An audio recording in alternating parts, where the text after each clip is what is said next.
Linoleum echoed strangely as if a second set of feet were following one step behind. Each time I turned expecting to catch someone in the act, I found only the stale hush of the corridor. The tension was near unbearable, a vice clamped around my nerves, squeezing out any sense of security I might have clung to, and always. That clock marched closer to 2 in the morning. One particularly unsettling night, I felt compelled to investigate beyond the lobby. The moment arrived 23 on the dot, and the door yawned open. That now familiar draft swept in. My coworker watched me from behind the front desk.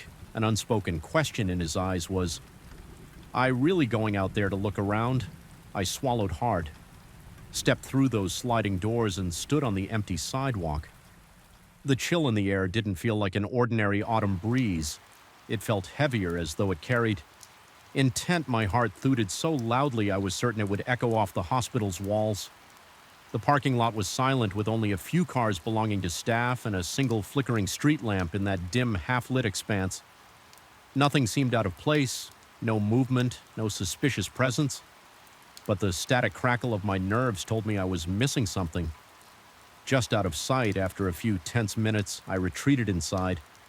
Feeling no less unnerved when I returned to my station, I realized the lobby felt colder than outside. The air conditioning was never set that low overnight, and yet a shiver coursed through me the moment I stepped in the door, closed behind me with a soft whoosh, sealing me inside the hospital's hush.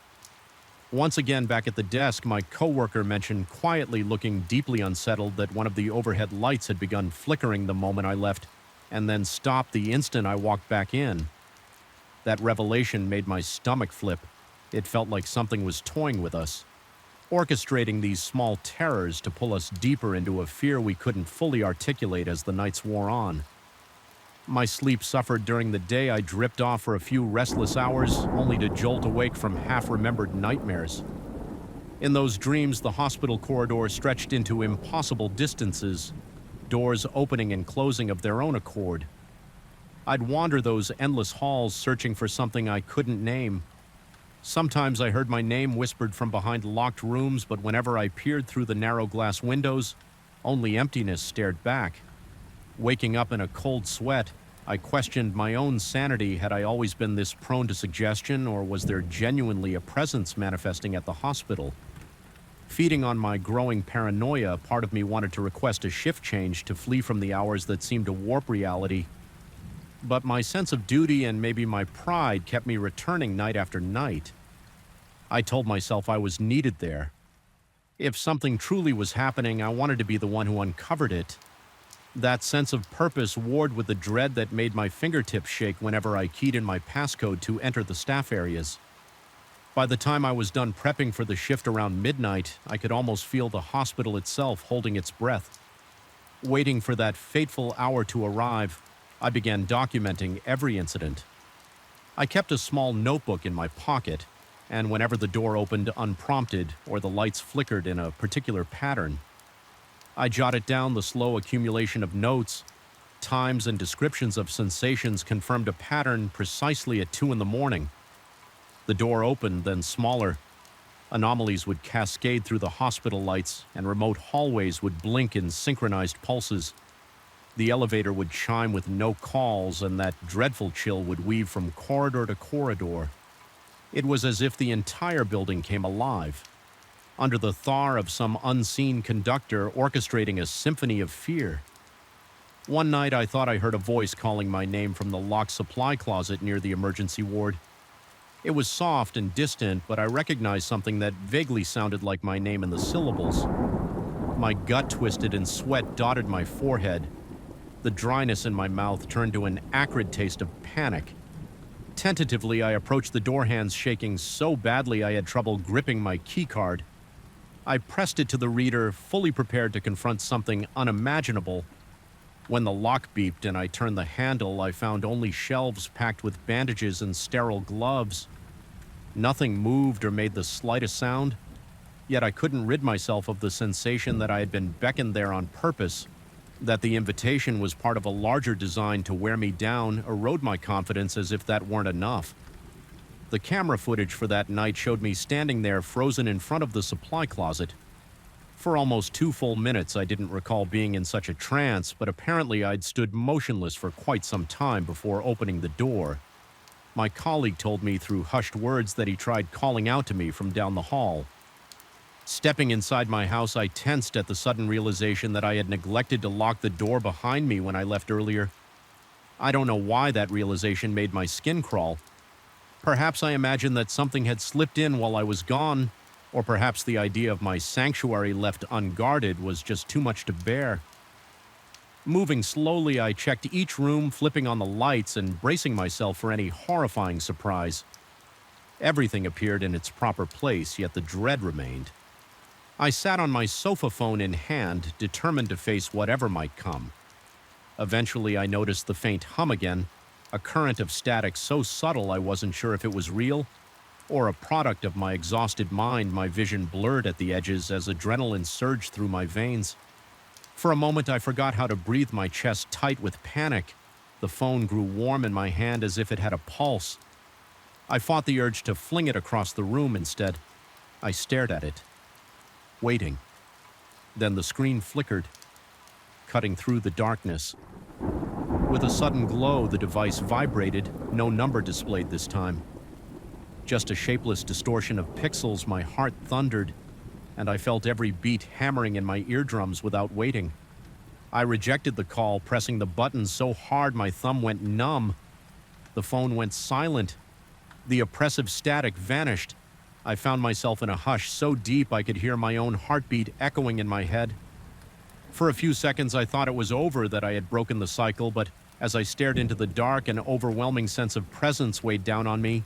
My vision seemed to tunnel. My breath came in short. Desperate gulps, a cold dread spread through my limbs, anchoring me to the spot. The silence turned unbearable, as if the space around me held its breath. Then the phone in my grasp felt unnaturally heavy, and I realized that perhaps I had merely severed the connection, not banished whatever lurked behind it. That was when I felt the shift in the air, like a slow, invisible wave of pressure passing through the room.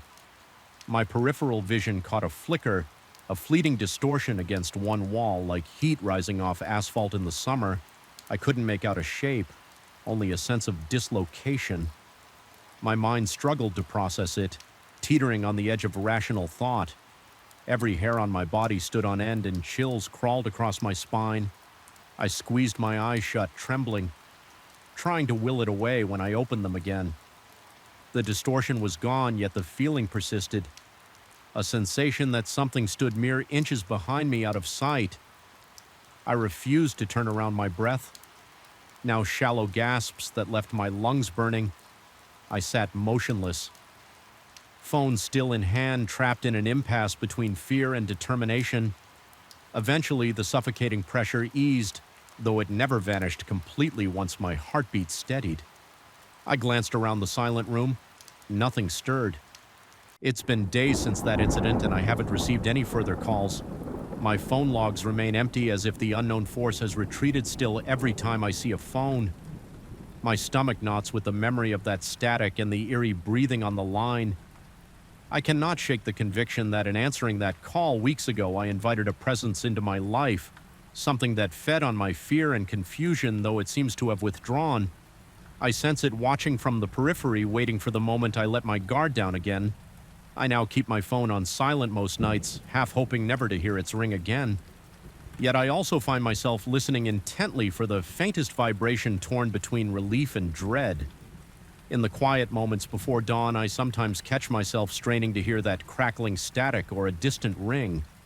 And in those moments, my pulse races and my breath quickens, as though the darkness itself is about to come alive.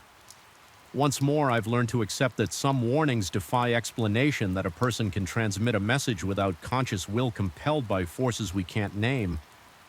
I no longer dismiss those fleeting premonitions. Something out there tried to protect me, or perhaps tried to lure me. Using a friend's voice as bait, I survived this ordeal without harm, but not unscathed.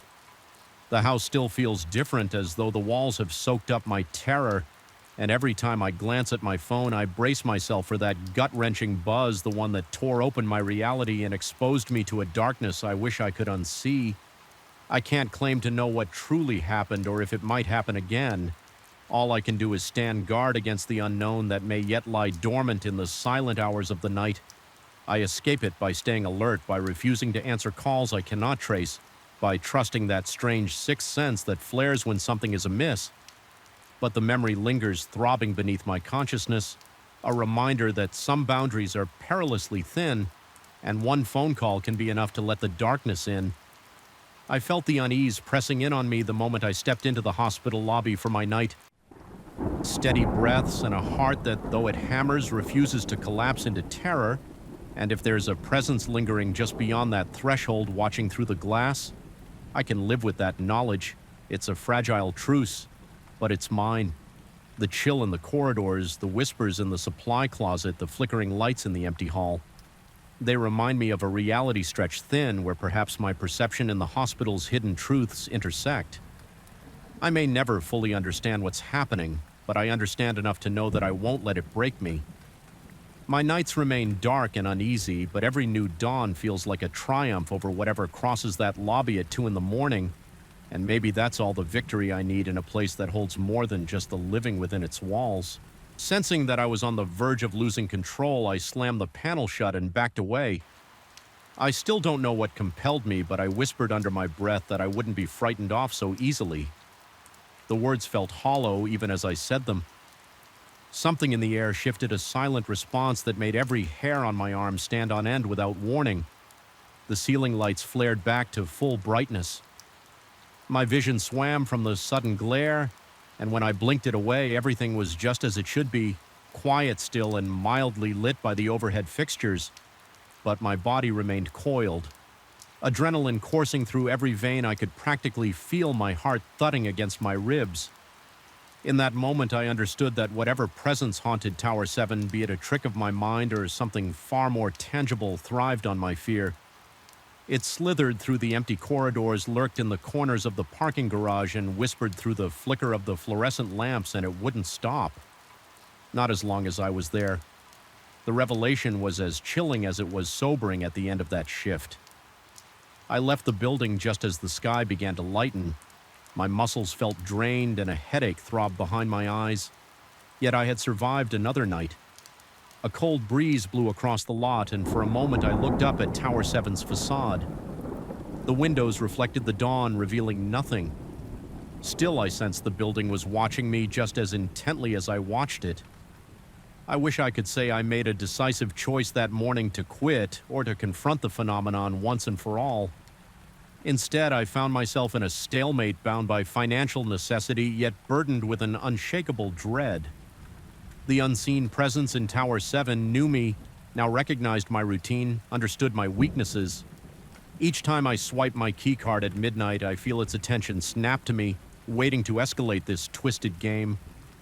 I don't know how this ends. Maybe the building eventually reveals a deeper truth. Maybe it's just my mind unraveling from the strain of working alone in the dead of night. All I can say for sure is that something out there, a scraping in the dark, a flicker in the hallway, a breath against my neck has taken root in my nights. And every time my radio crackles with a new alert for Tower 7, I can't stifle the nauseating churn in my gut. Yet I always go, because for now I have no choice, and because sometimes surviving the night is the only way to make it to the next dawn, even if that dawn brings no comfort at all. I woke to the sound of something scratching on glass, a faint drawn-out scrape that seemed to resonate from inside my own mind. My heart gave a start, thudding dully against my ribcage. As I realized it was coming from the bedroom window, I sat up, my breath-shallow eyes darting toward the pale rectangle of moonlight. Nothing moved, yet the darkness felt alive, brimming with an electric tension that weighed heavily in the room. I could swear I sensed the presence of someone or something peering in that single moment. A suffocating hush broken only by my uneven breathing marked the beginning of my descent into a terror I never expected to witness outside of nightmares. Even now, I'm not sure which detail truly triggered this unease. Perhaps it was the bizarre phone call several weeks prior, or maybe it was the quiet but unshakable feeling that I was being watched. All I know is that my life began to twist into a slow-moving horror the instant my phone buzzed at 3 a.m, revealing my best friend's name on the screen. He had always been the practical one between the two of us, never prone to flights of fancy or superstitions. So when I answered that night still half awake and disoriented, his urgent tone rooted me to the spot. He told me abruptly, and without much clarity, that I shouldn't leave my home under any circumstances. At that time, his voice trembled with an intensity I had never heard before. Not even when we went through stressful situations in college. It felt like an order coming through gritted teeth. Then just as quickly as the call had started, he ended it. Leaving my ears ringing with that final click in the morning, I discovered that the stretch of road where I usually park my car suffered a severe electrical short. Loose wiring arced along the pavement for a good half hour, igniting small flares of sparks had I been near my vehicle at that exact moment. Maybe leaving for some errand, it might have ended with injuries or at least significant damage. Instead, I remained safe in bed. The coincidence was striking enough, but even more disturbing was how my friend insisted he had never made that call. He remembered no dreams, no involuntary actions, nothing in all the years I'd known him. I had never encountered a single instance of sleepwalking or odd behavior. Yet there I was holding my phone's call log as proof that something had compelled him to contact me at an ungodly hour. I should have left it at that. A strange, inexplicable event that ultimately saved me from... But I hadn't responded. That discovery made my skin crawl. It was as though a piece of time had been taken from me, or I had been momentarily stuck in some limbo. My rational mind wrestled with the possibility of a brief dissociative state, but how could I explain the voice that drew me there? The final straw came on a particularly quiet weeknight. An absence of any major trauma cases meant the ER was nearly deserted, and the wards had only a handful of inpatients. The entire hospital felt deserted in a way that magnified every small sound into something monstrous. Of course, 2 in the morning arrived like clockwork and the front doors opened.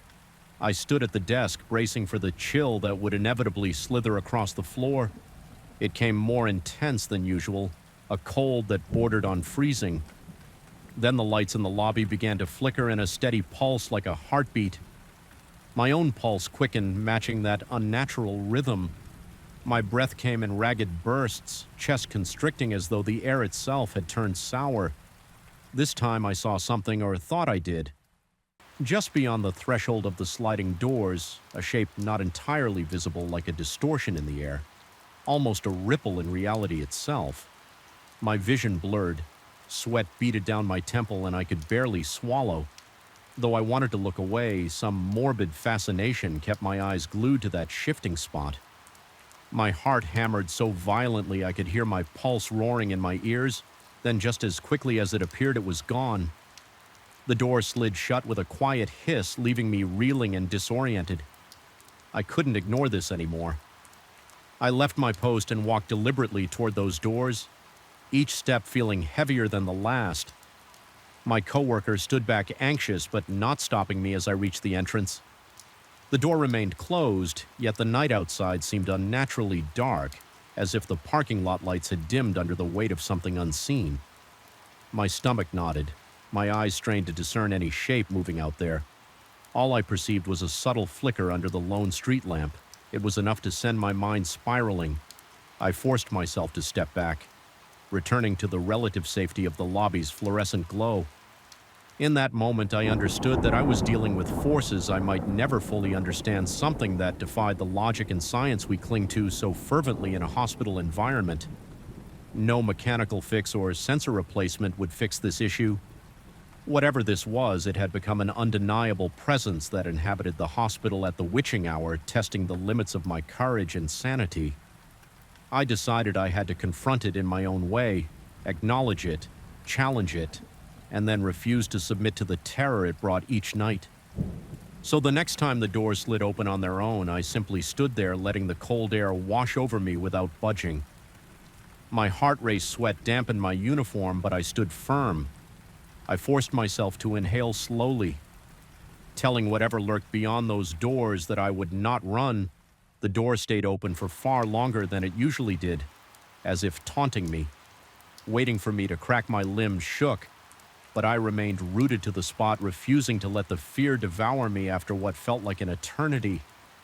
The doors closed, the sense of an eerie presence receded.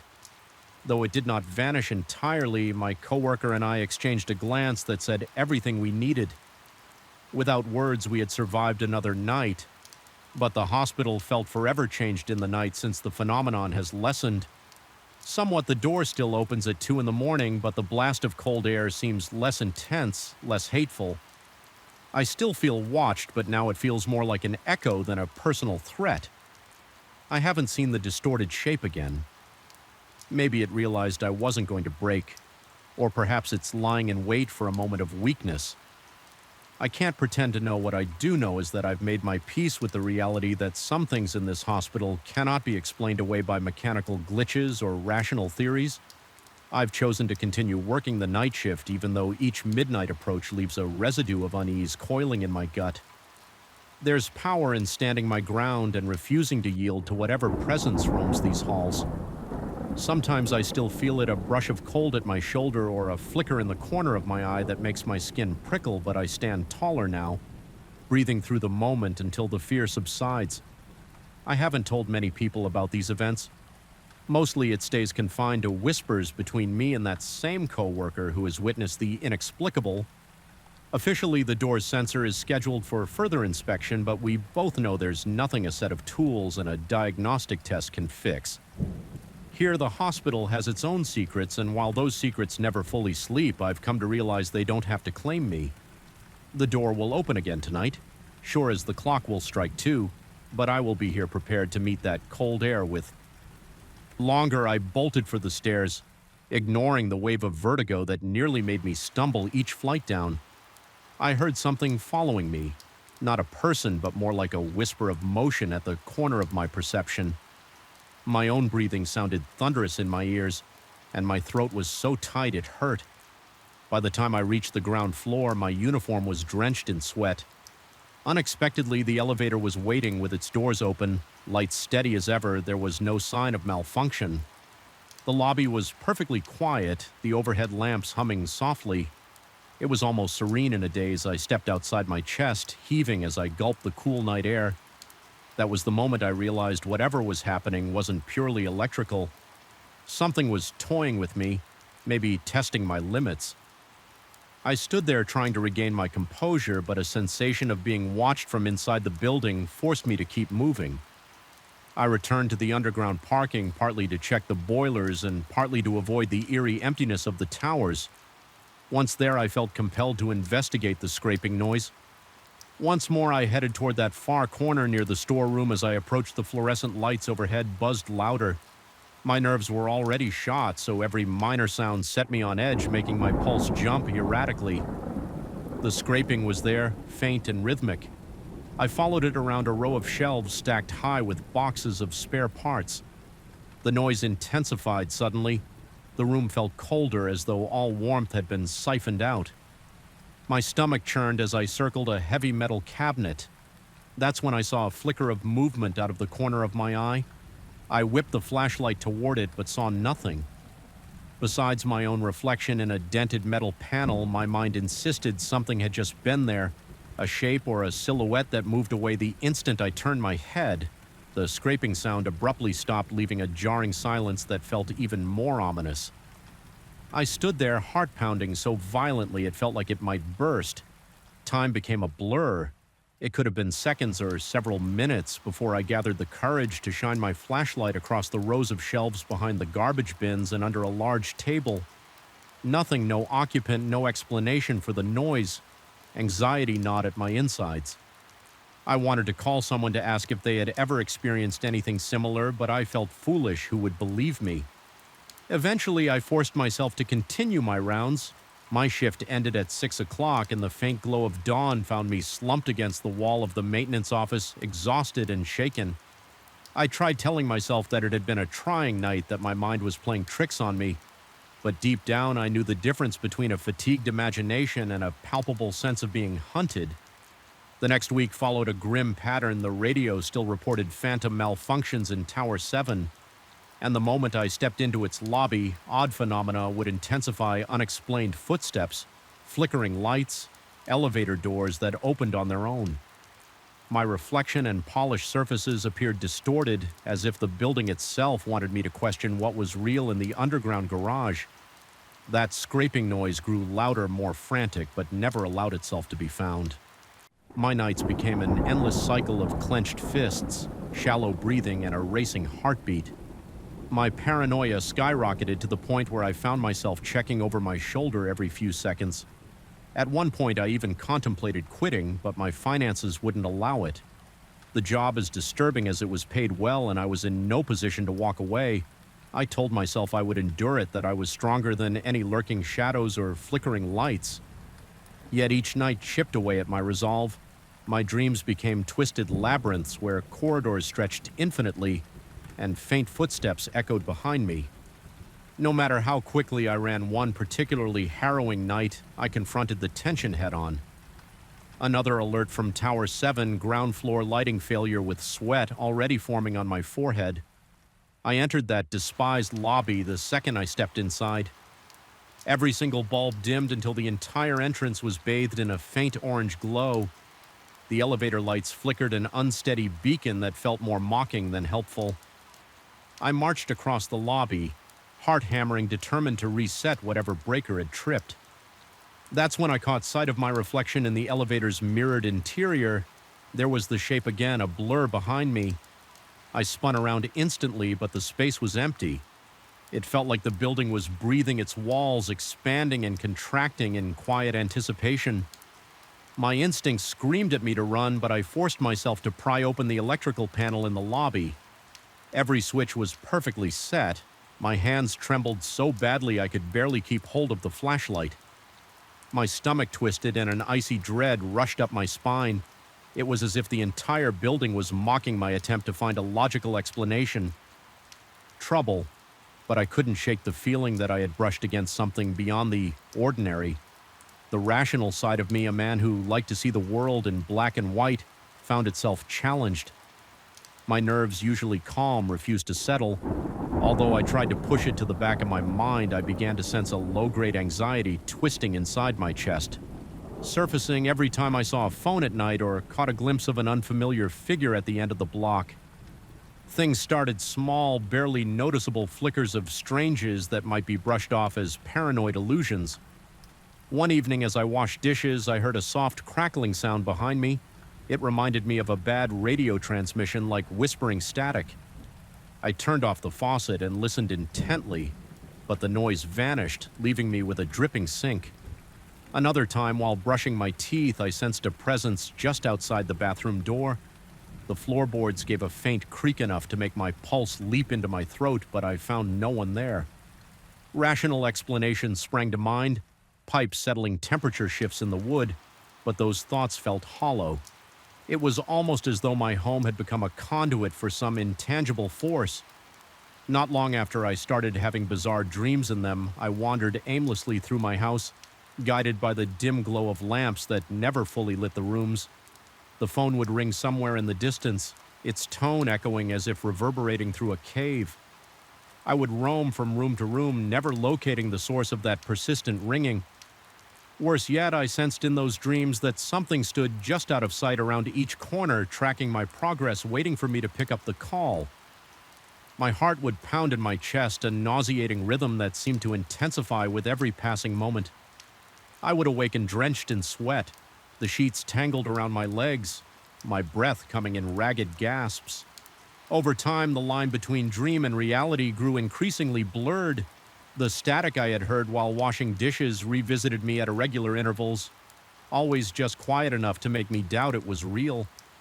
Some nights I was sure I glimpsed silhouettes in my peripheral vision shadows that disappeared the moment I whipped my head around. Even the reflections in windows began to distort. I might glance at the glass and see my own face contorted by fear, but when I blinked, my features returned to normal. Despite all this, I never felt physically attacked. Instead, I felt systematically worn down by something intangible.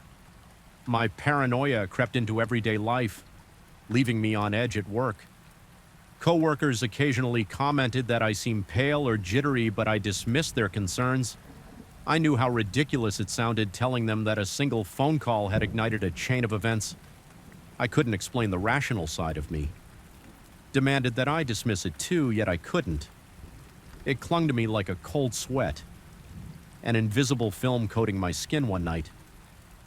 I decided to confront the creeping dread head-on. I sat in the living room with the lights dimmed, refusing to let the darkness intimidate me. The intention was to prove to myself that everything was in my head, that I could reclaim control. I had turned off my cell phone, hoping to prevent any unwanted calls or illusions of calls, and waited hours past my heartbeat and occasional thunder in my ears. The longer I sat there, the more oppressive the silence became. The house seemed to breathe around me, walls contracting and expanding in an almost perceptible rhythm. My eyes felt gritty from strain. I must have drifted into a light sleep, because the next thing I remember is a noise, a deep reverberating hum like the vibration of phone static amplified. It seemed to rattle my bones as I jerked awake. Instantly, I realized my phone was on, even though I distinctly recalled switching it off. Its screen glowed with a faint light, and the device vibrated against the coffee table. My heart hammered in my throat as I reached for it, the device's gentle buzz unspooling my nerves. The number on the screen was unrecognizable, a string of digits that made no sense. Yet I felt compelled to accept the call. Something deep in me rebelled at the idea, but some other part of me, maybe the same part that refused to disregard what my friend had done weeks ago, insisted I answer with trembling fingers. I picked it up, the line hissed with static. I could hear frantic breathing, but it wasn't mine. It sounded like an echo of someone else's fear. Bleeding through the phone fast and ragged for a second, I thought I recognized my own voice in that labored breath, almost a reflection of my panic. Then the phone went dead. My heart pounded so fiercely I thought I might faint. I sat there, cold sweat running down my temple, waiting for something else to happen. Nothing did. It was only me and the dark phone in hand, with the house pressed around me like a living shroud. That night I slept with every light on my sense of helplessness noted at me, turning the next day into a disorienting blur. Work offered no respite. I found myself checking my phone obsessively, uncertain whether I wanted to see another call or not. The tension in my chest continued to gather momentum. I didn't trust my own senses. The passage of time felt slower, and a single crack of a knuckle in a nearby cubicle made me flinch. I tried to confide in my friend, the same friend who supposedly called me that fateful night. But he only repeated that he remembered nothing. He looked concerned, told me I was probably under stress, that I should take some time off or visit a professional. I considered it, but I worried a professional might dismiss it as paranoia. Still, the smallest rational part of me clung to that possibility, hoping for some mundane explanation. Maybe it was all in my head, an overreaction to a single strange coincidence. But each time I convinced myself of that, I would sense the static trailing behind me or feel the brush of unseen eyes lurking in the corners in an attempt to take control again. I changed my nightly routine. I forced myself to go for short walks before bed, wanting to soothe my nerves with fresh air. Yet even outside, I felt watched. Streetlights buzzed overhead with a dull resonance, and I found myself scanning driveways and alleyways for any shape that might be following. Whenever a lamp flickered, my pulse instantly spiked, and I half expected to see a silhouette crouched under the wavering glow one evening while returning from such a walk. I passed my car parked across the street. It sat beneath a single streetlight that cast harsh, angular shadows. The vehicle appeared normal, but as I approached, I heard that same crackling. I'd heard in my kitchen weeks ago. It emanated from somewhere near the front bumper like static or an electrical hum. I stopped dead in my tracks, my face burning with mounting dread. Then, just as I stepped closer to investigate, the noise disappeared. My skin tingled and the hair on my arms rose in a ripple of goose flesh. I fled inside, slamming and double-locking the door chest, heaving with shallow staccato breaths. The house welcomed me with the oppressive hush I had come to despise. I stood in the doorway panting, scanning the living room for any sign of movement. My phone lay on the table, off this time, at least I thought it was. Every time I looked at it, an icy stab of apprehension cut through me. For a few moments, I considered throwing it away entirely, but the idea of not having a phone at all felt almost as terrifying. What if an actual emergency happened? What if I needed to call for help? That question settled like a weight in my mind. Need to call for help against what, though an intangible presence, a manifestation of my own paranoia. Part of me wondered if the phone itself was a gateway, some channel for an influence I didn't understand after all. It was the phone call that triggered this entire ordeal, and subsequent calls or static seemed to herald more episodes of dread. Time slowed to a trickle over the following days. My nights became a series of half-sleeps and abrupt awakenings. Each more disorienting than the last, my dreams carried me through silent hallways, the phone ever ringing in the background, intangible yet omnipresent. More than once I jolted awake with my mouth dry, heart hammering. Sure that something was in the room, I could practically taste the fear, bitter and metallic on my tongue. In desperation, I resolved to contact my friend again and plead for an explanation if he truly had no memory of calling. Maybe we could retrace the phone records, dig into any possible error or glitch. Perhaps some automated system or a crossed line had faked his caller ID, leading to all this confusion. The thought of uncovering such a mundane solution offered a fragile hope. So I asked to meet him at his place one evening, a neutral space I hoped would quell my anxiety when I arrived. The atmosphere felt no less suffocating. His apartment was well lit, airy even, but an ominous pressure still clung to me like a second skin before I could speak. He mentioned that his phone bill showed a mysterious spike. Multiple calls placed at unusual hours, none of which he recognized. He explained it calmly, trying to reassure me that we'd figure it out together. Yet as I listened, my pulse kept an erratic tempo. We cross-referenced the call logs, and sure enough, the dates and times aligned with my experiences, always around 3 a.m., always brief that night. I left his place with more questions than answers. My mind reeled with the possibility that something was manipulating our devices, some force beyond my comprehension. During the drive home, the sense of being watched magnified tenfold. The streetlights cast long, pale beams on the asphalt, and each one seemed to illuminate a pocket of darkness crawling with hidden shapes. My headlights revealed nothing but empty streets. Yet my heart pounded with the conviction that I wasn't alone. By the time I pulled into my driveway, my muscles felt taut enough to snap. Shift. The air was too still, too stale, as though it carried the weight of countless secrets. Fluorescent lights buzzed overhead, casting an unforgiving glare on every scuffed tile and chipped bit of paint. My heart pounded harder than usual, a nagging sense of dread gnawing at me, even before I took my seat behind the main desk. Somehow I already knew that tonight would be different.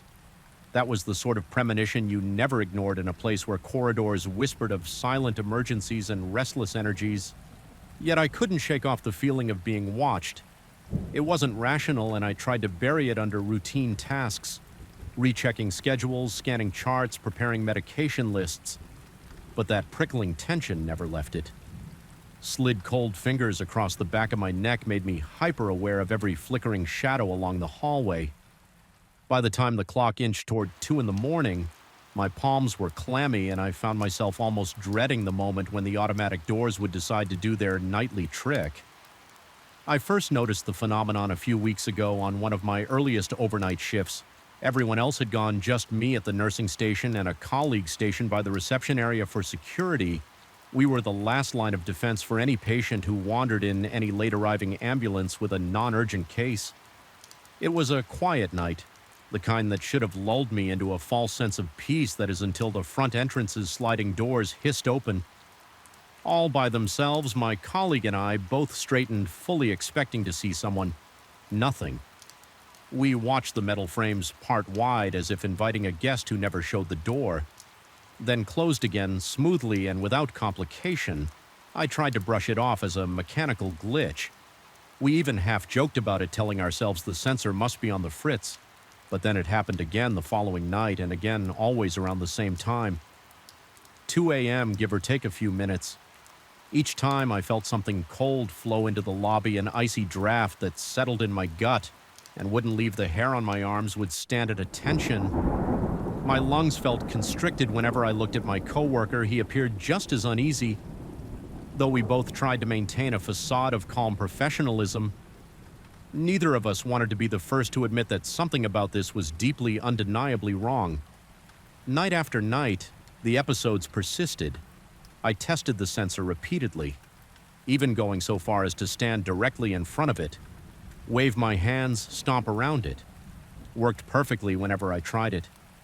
The technician we called in examined the door and declared everything normal. No wiring issues, no mechanical defects.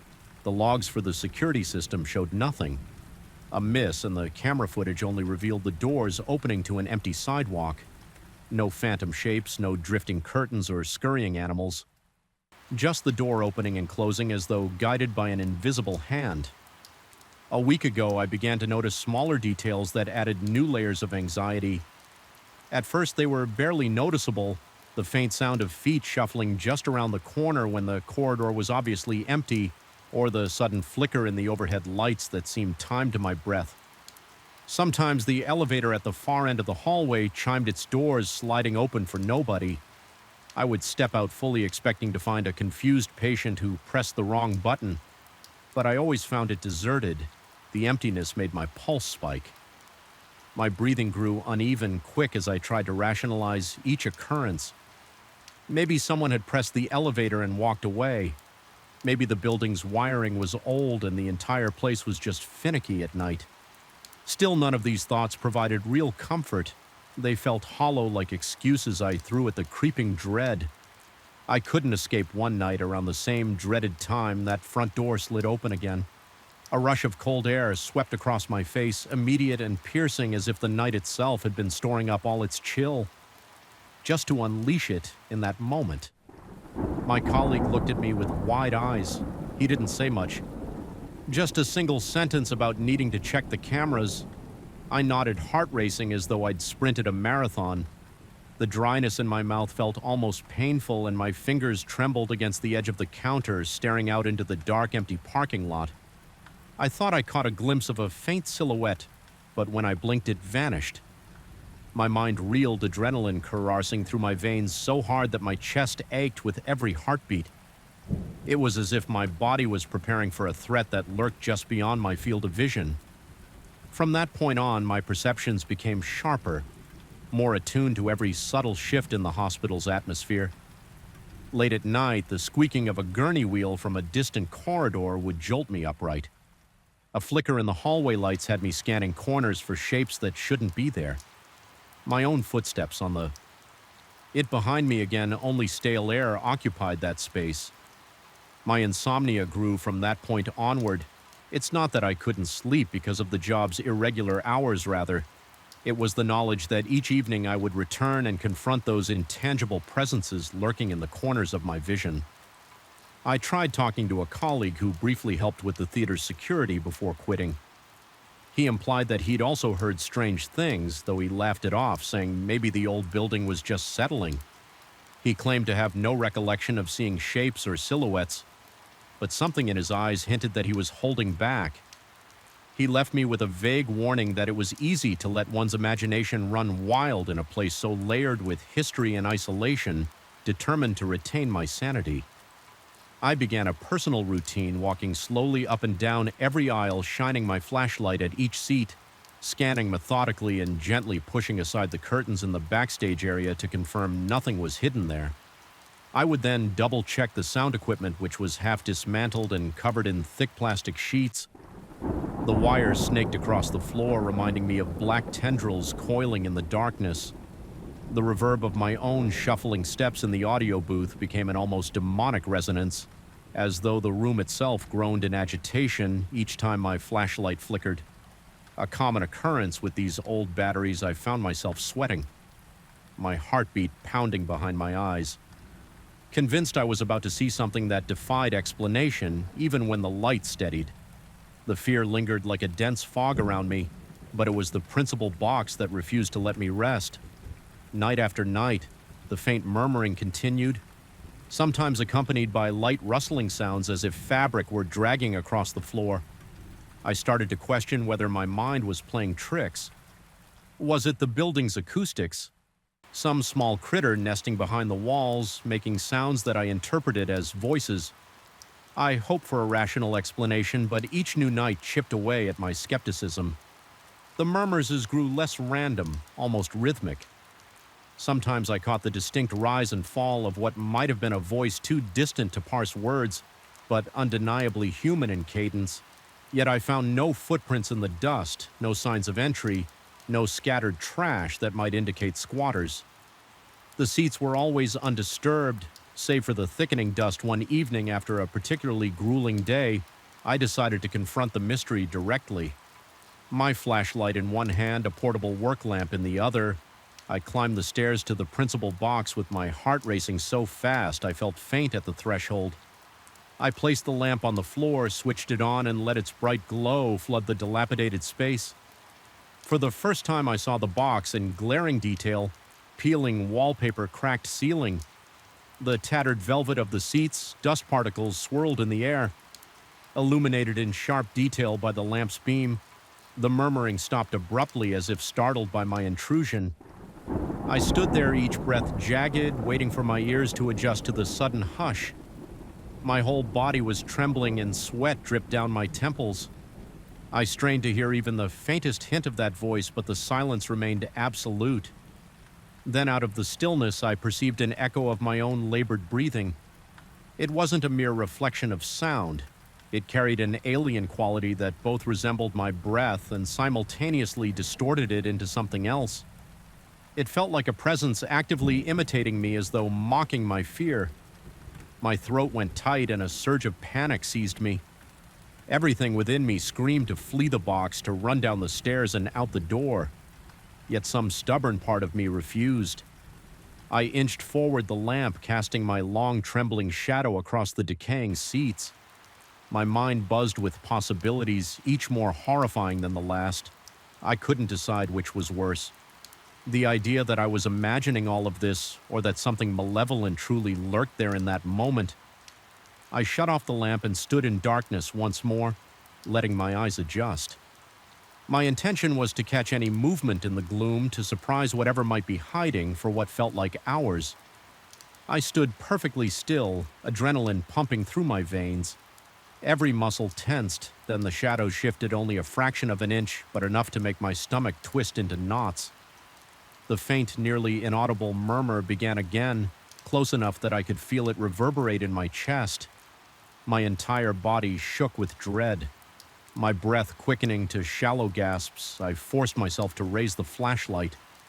My arm quivering and directed it toward the source of the sound, but the beam revealed only an empty row of seats that was the tipping point. The oppressive weight of uncertainty and fear exploded inside me.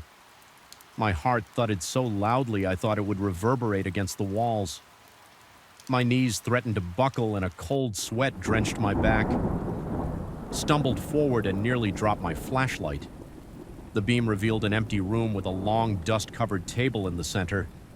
The musty smell of stale air assaulted my nose. Once I was inside the flickering light overhead, steadied for a moment, there was no explanation for what had just happened. No reason for the door to be blocked, and then suddenly not. My mind raced and an acute sense of unreality began to sink in. Was I dealing with something supernatural, or was my exhaustion warping my perception? That question became persistent, gnawing at my sanity after that unsettling episode. I started hesitating before stepping off the elevator onto the 9th floor. I'd stand there, hand hovering over the panel, heart pounding, telling myself not to let fear control me, but inevitably I had to do my job. One night I tried a different approach. Instead of walking straight down the corridor, I stepped quietly, almost tiptoeing, to see if I could catch whatever was causing these disturbances. By surprise, my pulse throbbed in my temples, and I could feel beads of sweat forming on my forehead, slowly trickling down into my eyebrows.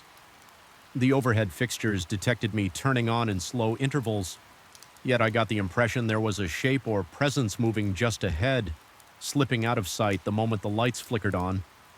My mouth went dry and a slight tremor passed through my legs. My flashlight trembled as I scanned the closed doors, each labeled with a rusted nameplate from a bygone era. Again, that gentle scraping sound emerged from somewhere in the darkness. The hair on the back of my neck stood up. It was followed by what I can only describe as a soft footstep on the carpet. I called out a greeting, more a cracked, hesitant echo of a greeting, but there was no reply. My own voice sounded alien in that space. Lost in the thick silence, I never saw anyone, but the atmosphere felt predatory, like I had wandered into some territory that did not belong to me. The corridor seemed longer, the corners darker. My heart pounded so furiously that I struggled to keep my breathing steady as I passed one closed office. I heard a faint click from within, like a light switch being toggled when I directed my flashlight through the small glass panel. I saw only darkness and my own reflection. Then a thought crossed my mind with startling clarity.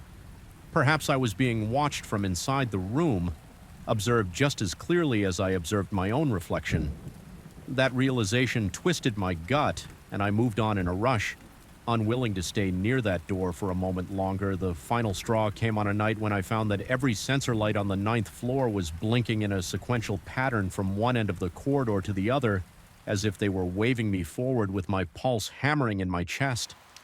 I followed that macabre path, each step taking me closer to that last office. At the far end, the door was slightly ajar, even though it should have been locked.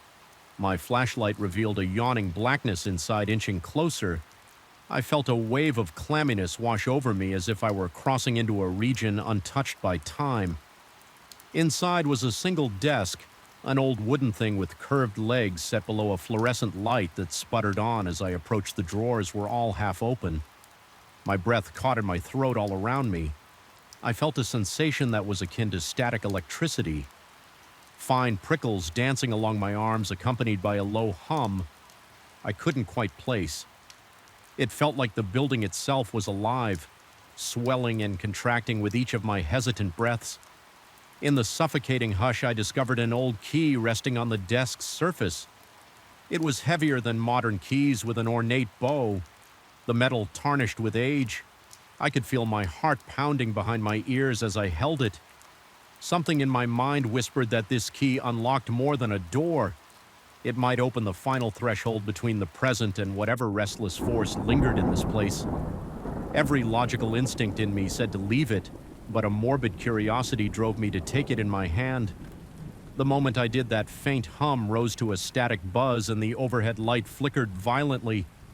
I felt a surge of panic rattle my nerves. My breathing turned shallow, and the entire corridor behind me seemed to darken at once, as though the sensors had collectively failed. Only that sputtering light in the office remained, casting long, warping shadows across the walls.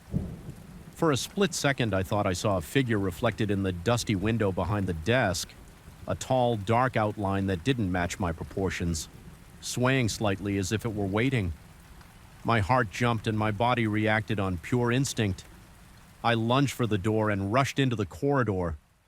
The key clenched tightly in my palm.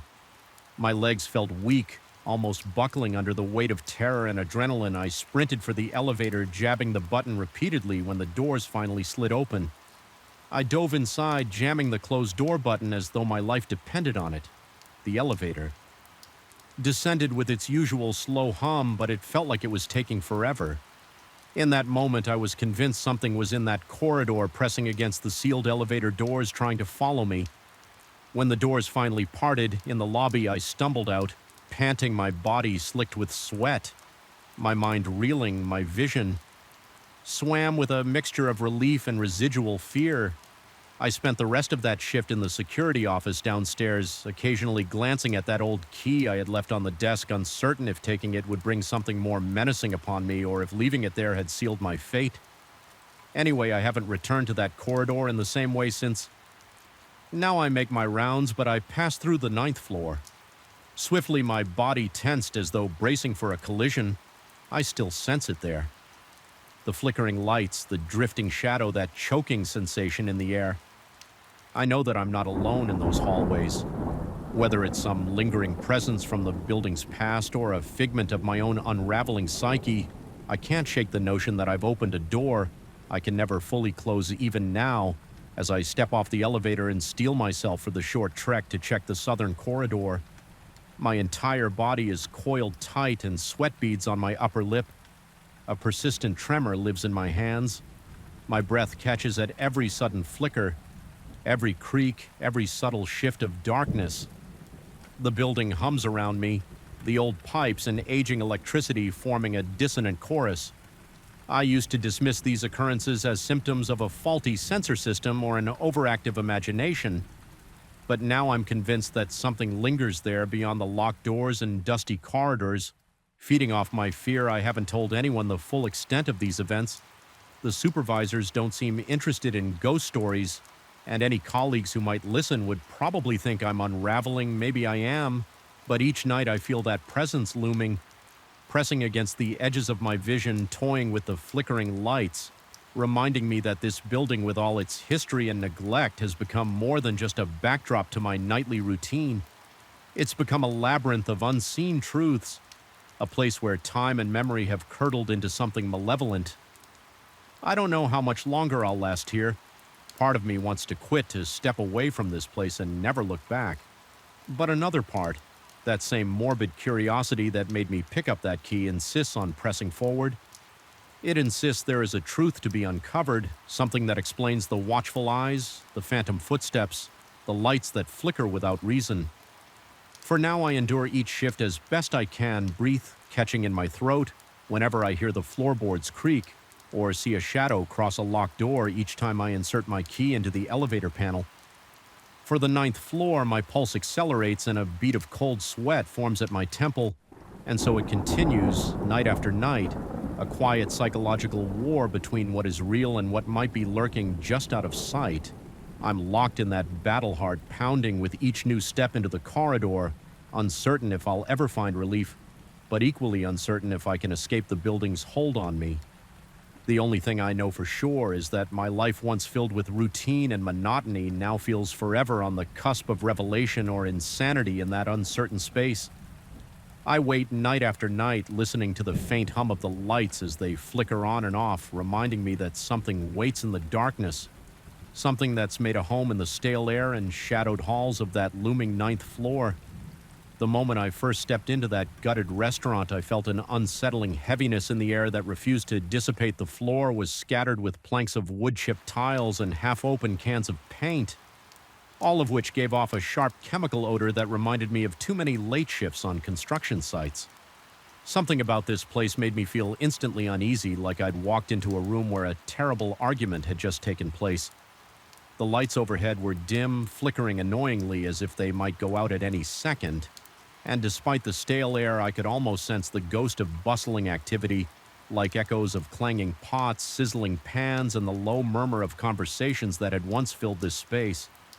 There was a biting edge to the silence, now broken only by the faint hum of the stripped wiring in the walls. It was an atmosphere charged with tension, as though the building itself was holding its breath, waiting for something or someone to stir. I had been hired to watch over the place at night to ensure that no one broke in to steal the tools and materials left behind by the renovation crew. It was supposed to be a simple job show up when everyone else was leaving. Walk the perimeter every hour or so and keep an eye on the equipment. I wasn't even required to stay in one spot. In theory, I could have sat in my car outside, but I had instructions to make. Check the breaker box, only to find everything in order. No circuits tripped, no burnt smell, no flickering lights. The building system was perfectly normal. On my way back down, I realized my hands were shaking so badly that I almost dropped the flashlight. My legs felt weak, as though the stairwell itself was pulling me in with each step, urging me to turn around to go back up. It was an insane thought, but I couldn't shake it. I managed to leave the building, but long after I returned to my small maintenance office, I couldn't dispel the sense of being watched. Things didn't get easier during the rounds outside. Either the complex's parking structure sprawls beneath the towers with a labyrinth of concrete pillars and dim overhead lighting. At the far end of this subterranean lot sits a storage room filled with spare tools, replacement pipes, and maintenance odds and ends. The moment I cross into that area, a faint scraping noise rises above the hum of the fluorescent lamps. It's a soft, eerie sound, like metal rasping over metal. Steady and persistent, I once spent nearly half an hour trying to locate its source. I checked loose grates, examined vents, tested every tool on the racks. Nothing yet. The sound persisted, always seeming to come from a spot just out of reach behind some shadowy pillar or within the bowels of the wall. Each time I'm down there, my pulse skyrockets and sweat makes the collar of my shirt cling to my neck. The back of my skull tingles, and it feels like if I dare to turn around too quickly, I might catch a glimpse of something or someone standing behind me. The uncertainty is maddening. One night I spoke with a security guard who was on his way out, and he suggested that perhaps the underground levels pipes were old and rattling underwater pressure. I didn't argue, but I sensed he was just making excuses. Maybe he'd heard something too and wanted to rationalize it. I didn't exactly confide my deeper fears, instead I kept them to myself. Certain I'd be mocked for letting my imagination run wild after all. I needed that paycheck letting on that I was unnerved might have threatened my ability to keep this job, so I moved on, ignoring the sense of dread each time the elevator's fluorescent lights flickered or the radio blared to life with another phantom call. One of the most jarring incidents happened about a month into this routine. I was in the main office when the intercom panel chimed again and a mechanical voice announced an electrical failure in Tower 7 ground floor. My heart sank. I braced myself and headed out. The night air was oddly still, and every window in the entire complex seemed to watch me make my way to that ominous entrance. I pushed the lobby doors open, stepping onto a marble floor that glowed faintly under emergency lighting before I even reached the front desk. The elevator doors slid open by themselves. At first I thought a resident might be inside, but it was empty. Its overhead light flickered in an unnerving staccato pattern. Taking a cautious step forward, I peered at the buttons on the panel. They flashed randomly as though an invisible hand was pressing them in quick succession. Then everything went dark. I felt my breath catch and a cold wave washed over me, the kind you get when terror grips your throat and refuses to let go. A moment later, the lights returned as if nothing had happened, trying to remain logical. I reasoned that the old wiring was at fault, but my body refused to accept that simple explanation. My palms were clammy and my knees wobbled as I decided to head to the electrical room on the 10th floor to check the breakers. This time I chose the elevator both to save time and to confront my fear. The ride was excruciatingly slow. The lights in the elevator flickered periodically, and with each flicker, the reflection in the stainless steel walls seemed to shift, almost as if it showed not just me but some blurred outline standing behind me. I avoided looking too closely, focusing on my own ragged breathing. When the doors opened, I jumped out, half expecting to see the hallway plunged in darkness, yet everything was illuminated in a soft, almost comforting glow. My relief was short-lived, though, because the silence pressed in on me from every angle. It felt unnatural, like the floor itself was holding its breath. The breaker room was a small closet at the end of the corridor. Opening the metal door produced a shrill creak that reverberated so loudly I nearly yelped inside. I inspected the breakers one by one, all normal, no surges, no triggers. My heart pounded so violently that I felt it in my temples. Then from somewhere behind me I heard that dragging footstep again. It was faint, a soft scuff on the linoleum. My entire body went rigid, and I could barely muster the courage to pivot. When I finally did, flashlight raised, there was only a vacant hallway. Still, the air felt charged, like an invisible presence was standing inches away, challenging me to take a single step in its direction. I couldn't stand there any of the empty street almost felt comforting compared to the oppressive hush inside. I did return the next night, determined to face whatever was happening in that restaurant. But the tension in my body was almost unbearable as I stepped through the doors again. This time I felt a strange mix of dread and defiance. I refused to be scared off by something that had no logical right to be there. I walked the corridors more quickly than usual, double-checking the lock, scanning every inch with my flashlight. The knocks near the freezer returned, but I refused to respond. The old mirror remained on the table, reflecting only my own tense face when I dared to glance at it. Eventually, the shift ended and I stepped out at dawn, feeling battered but oddly victorious. I had faced the swirling shadows, the eerie knocks, and the relentless paranoia. and I had survived physically at least. Yet even now, the memory of that place clings to my mind like a film of grime. Every time I shut my eyes, I recall the shape in the mirror, the echoing clang of unseen pots, and the horrifying certainty that something there was reaching out from the darkness. I'm left with questions that refuse to settle. Was it all just stress, the product of an anxious mind left alone in a husk of a building? Or was there genuinely some presence lurking among the hollow walls? Feeding on my fear, I have no definitive proof, only the echoing memories that make my skin prickle even in broad daylight. Sometimes I catch myself wondering if the next night I have to watch over an empty building, I'll face a similar presence. The possibility sends shivers down my spine, but I keep going because I have no choice. The real horror isn't what we see or think we see in the dark. It's the nagging doubt that we may never truly know what's hiding just beyond the reach of our flashlight beams. And it's that lingering uncertainty that ensures I'll never forget those nights of solitary vigilance, listening to the hollow knocks on the freezer wall, waiting for a shape to appear in the mirror that shouldn't be there, and feeling the relentless churn of dread that no amount of rational thought can erase. I felt the chill the moment I stepped through the side entrance of the clinic. Even though the corridors were kept at an even temperature, there was a penetrating cold that snaked across my skin and settled deep in my bones. My first few nights on the job had been relatively calm. Sterile hallways, humming fluorescent lights, the occasional drip of a faucet that needed fixing.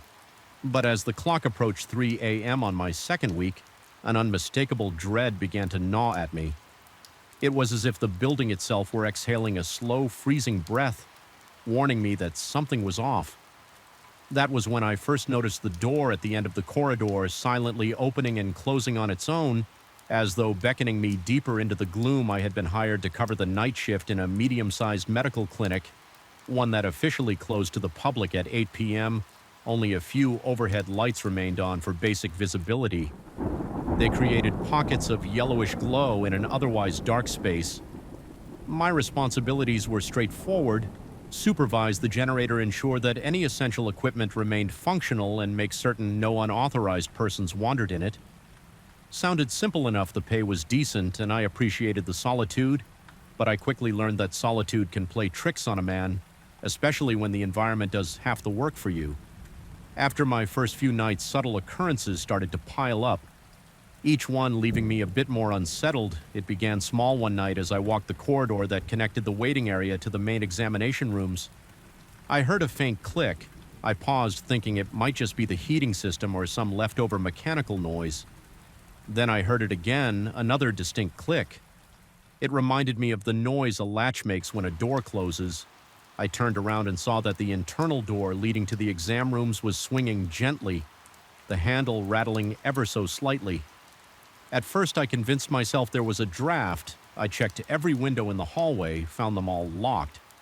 I adjusted the thermostat, thinking maybe a change in air pressure was responsible, but the door continued to move in that subtle, unsettling way. After a while, it stopped, as if it had never moved at all. The corridor was quiet again, but my pulse was racing and my hands felt clammy. I refused to let my mind jump to irrational conclusions. It had to be a simple mechanical glitch, I told myself. Or perhaps the building settling, but as the days passed, the oddities intensified. A week later, I started noticing soft murmurs coming from the direction of the nurses' resting area. This was typically empty at such a late hour, with the staff gone home. Hours earlier, the hum of voices was barely audible, like a conversation muffled by thick walls. I strained my ears, trying to pick out words or even the cadence of reel. Hastily than usual, my car keys felt slippery in my hand as I fumbled my way to the side exit. The night outside was calm, far calmer than my own mind. I took one last glance back at the clinic for a second. I thought I glimpsed a flicker of white light behind one of the second-floor windows, but I refused to linger. I got in my car and drove away, my heart racing with the adrenaline of escape. I never returned to that night shift I gave. My notice the following morning, citing personal reasons. Even now, when I drive past that building, I feel a pang of dread that shoots straight through my chest. My breathing becomes shallow and my fingers tense on the steering wheel. Sometimes I wonder if anyone else experiences the flickering lights or hears those distant murmurs. Perhaps it all stopped once I left, or maybe the clinic just found a new late-night caretaker, someone else it can lure into the labyrinth of its silent halls. Either way, I can't shake the feeling that whatever existed in those corridors is still there, waiting in the darkness, opening and closing doors for the next person who dares to walk its halls alone.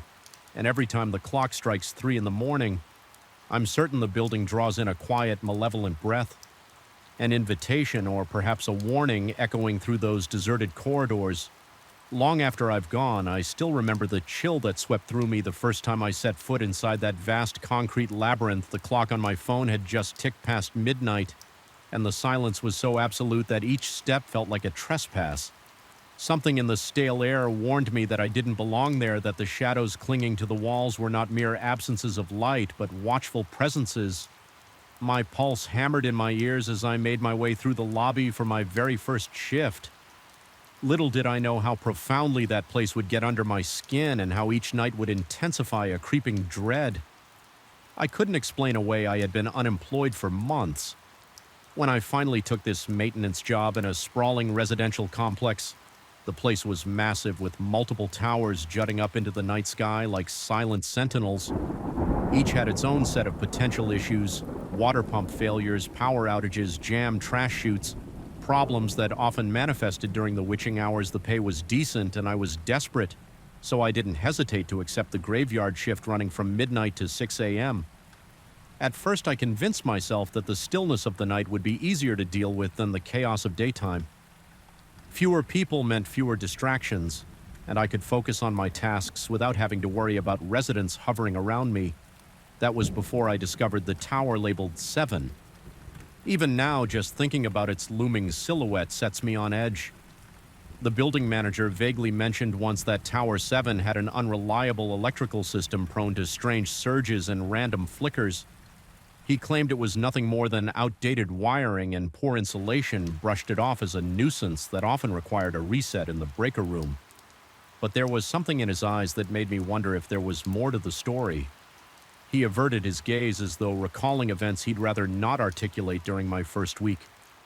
The radio crackled almost every night, alerting me to a sudden power failure in Tower 7. Always the same floor, often the 10th or 11th, and always the same time. 2 in the morning, give or take each time, I would do as train trudge to the building's exterior door, climb into the echoing stairwell and find nothing. The lights would be on, the hallway would be empty, all circuits would be functioning perfectly. My attempts to troubleshoot were fruitless, but the radio alerts kept coming. By the end of that week. Just the thought of stepping inside Tower 7 set my nerves on edge. I rationalized the creeping fear, told myself it was simply stress from being alone in an unfamiliar environment. But a few nights later, I heard something that still causes my skin to prickle. When I recall it, I had received yet another intercom call about lights going out on the 10th floor, annoyed but obligated. I grabbed my flashlight and climbed the stairs, footsteps echoing in that cramped concrete chamber. When I reached the 9th floor landing, I felt a tug of apprehension. My heart thudded, sweat beaded on my forehead, and my throat went dry. Then I heard footsteps above me, slow, deliberate, one step at a time, as if someone was walking in sync with my own pace, but maintaining a level above. For a second, I thought it might be a resident returning from a late-night errand, concerned they might need help or could be disoriented in the dark. I rushed up the final flight. My flashlight beam darted across the walls and the door to the 10th floor corridor. Nobody was there. I thought perhaps the person had quickly gone inside an apartment, but the hallway was dead silent. The tension in my chest made it difficult to breathe. I forced myself to glimpse of a figure in a lab coat down the corridor, but each time I blinked it was gone. This wasn't a place that felt safe anymore. It was as if the clinic were a living thing reacting to my fear, feeding on it. I found myself so tense that I would jump at the clang of a mop bucket in a distant janitorial closet, or the mechanical sigh of a door at the far end of the building. One of the most disturbing nights came when I decided to approach the exam room door that had been opening and closing. It was around 3:10 a.m., and I felt a sense of dread that went beyond anything I'd experienced. Up to that point, there was a flicker in the fluorescent lights, and that door was again swaying slightly, an eerie invitation. My stomach felt twisted as though someone had knotted it from the inside, and I could taste bitter acid at the back of my throat. I inched toward the door, each step accompanied by the squeak of my rubber soles against the tile floor. The corridor felt impossibly long, and I could have sworn the door was receding further away, as if the hallway were stretching itself out to keep me from reaching it. When I finally stood in front of it, I placed my hand on the handle. It felt cold and strangely damp, like it had been sitting in a freezer. Slowly, I pushed it open. The exam room behind it was dark, illuminated only by a faint glow seeping through the blinds from the streetlights outside. My heart thudded so loudly that it drowned out every other sound. The room seemed empty, just an examination table, a sink, some cabinets for medical supplies. I stepped inside, convinced I would find nothing but a draft or maybe a misaligned hinge. Then I heard a soft shuffle from a corner. I froze. My scalp prickled as though every hair was standing on end. My vision blurred momentarily, mustering courage. I pointed my flashlight into that corner. There was no one there, only a metal stool and a rolling tray. Yet the stool was turned slightly as though it had just been moved. My breath came out in a ragged gasp. I stepped backward, nearly tripping over my own feet, and fled the room without looking back. Ever since that night, the sense of oppression in the clinic deepened. Even the silence felt loaded, like it was vibrating with a hidden message. The faint whispers near the nurse's station returned almost every night. If I tried to record them, I heard only static on playback. The door at the end of the hallway kept swaying.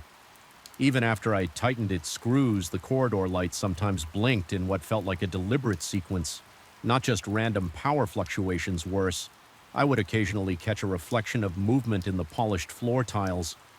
When I was positive I was the only one in that hallway, my hands would shake involuntarily. Whenever I tried to steady my flashlight, I began to doubt my own senses to the point where I feared turning corners or opening doors. The anticipation of seeing something impossible, some figure crouched against the wall or a silent shape standing in the middle of a room, ate at me. Every moment I told myself I was just paranoid, that the job was too solitary, that perhaps my mind was conjuring illusions out of stress. But the physical manifestations, the temperature drops, the swaying doors, the footprints, the hushed voices refused to let me cling to rationality on my final night working there. I felt an overwhelming urge to confront whatever was lurking in those corridors. I couldn't endure the silent torment anymore. As 3 a.m. rolled around, I forced myself to walk the entire clinic, from the empty waiting room to the supply closets, from the exam rooms to the far corners of the basement near the generator. The deeper I went, the heavier my limbs felt. My heart was pounding so fiercely that spots danced in my peripheral vision. The overhead lights seemed to flicker in rhythm with my pulse. Each corridor felt more oppressive than the last, and the air had an indescribable weight, as if I were wading through a tangible darkness. When I reached the generator room, I felt a sudden wave of nausea. The door was ajar, and I heard a low droning sound coming from inside. Not just the hum of the generator, but something layered beneath it. My scalp tingled, and a cold sweat erupted on my forehead, summoning what little courage I had left.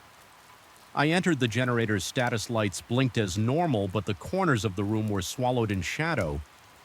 I'm not sure what I expected to find: a person, a trick of the light, some hidden speaker. Instead, I was confronted by an almost crushing sense of presence. My lungs constricted and my breathing became ragged. The walls seemed to close in for a moment. I thought I might pass out from sheer terror. Then in a single blink, the sensation vanished. The droning stopped. The room was simply a room again, lit by a single overhead bulb, but my entire body was shaking, and I knew I couldn't stay in that place any longer. I slammed the door and stumbled back upstairs, shutting off lights and double-checking locks far more. Sure, no one was lurking around inside, especially in the kitchen area where the most expensive gear was stored. The pay was good enough for me to accept the weird hours, plus I told myself I'd seen stranger gigs, like the time I had to guard a vacant office building that had a broken elevator that kept opening on its own. I tried to brush off my initial apprehension as nerves. Still, something about the emptiness of that restaurant and its darkened corridors kept my skin crawling. The first few nights were tedious but mostly quiet. I'd arrive around midnight, flip on a few overhead lights in the main hallway, and set up my small portable lamp near the entry, creating a make-a-do workstation.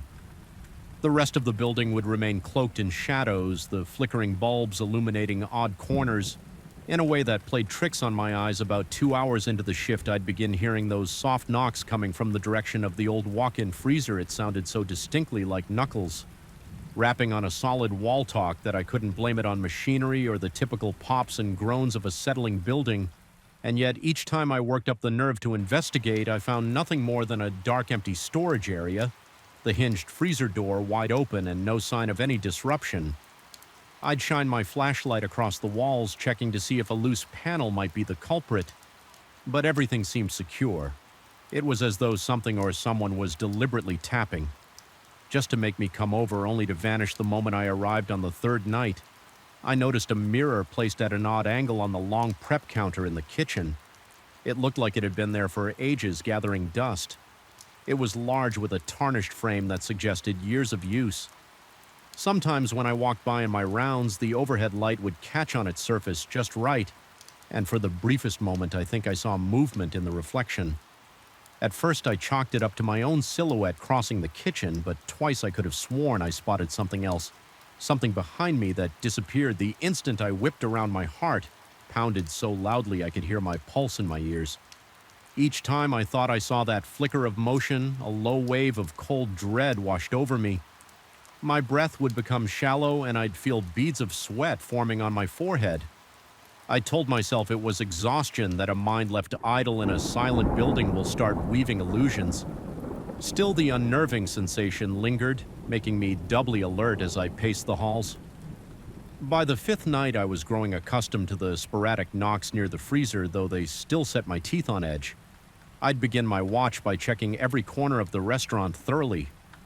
Reassuring myself that I was alone, the building was designed with multiple dining rooms, each with its own distinctive decor, though it was all half torn down, now exposing the skeleton of what had once been a stylish eerie. I'd walk through them feeling the dry dust cling to my boots and the sense of desertion creeping along my spine. Then I'd move into the main kitchen, a large space with metallic counters and overhead racks. Meant for pots and pans, many of those racks were empty.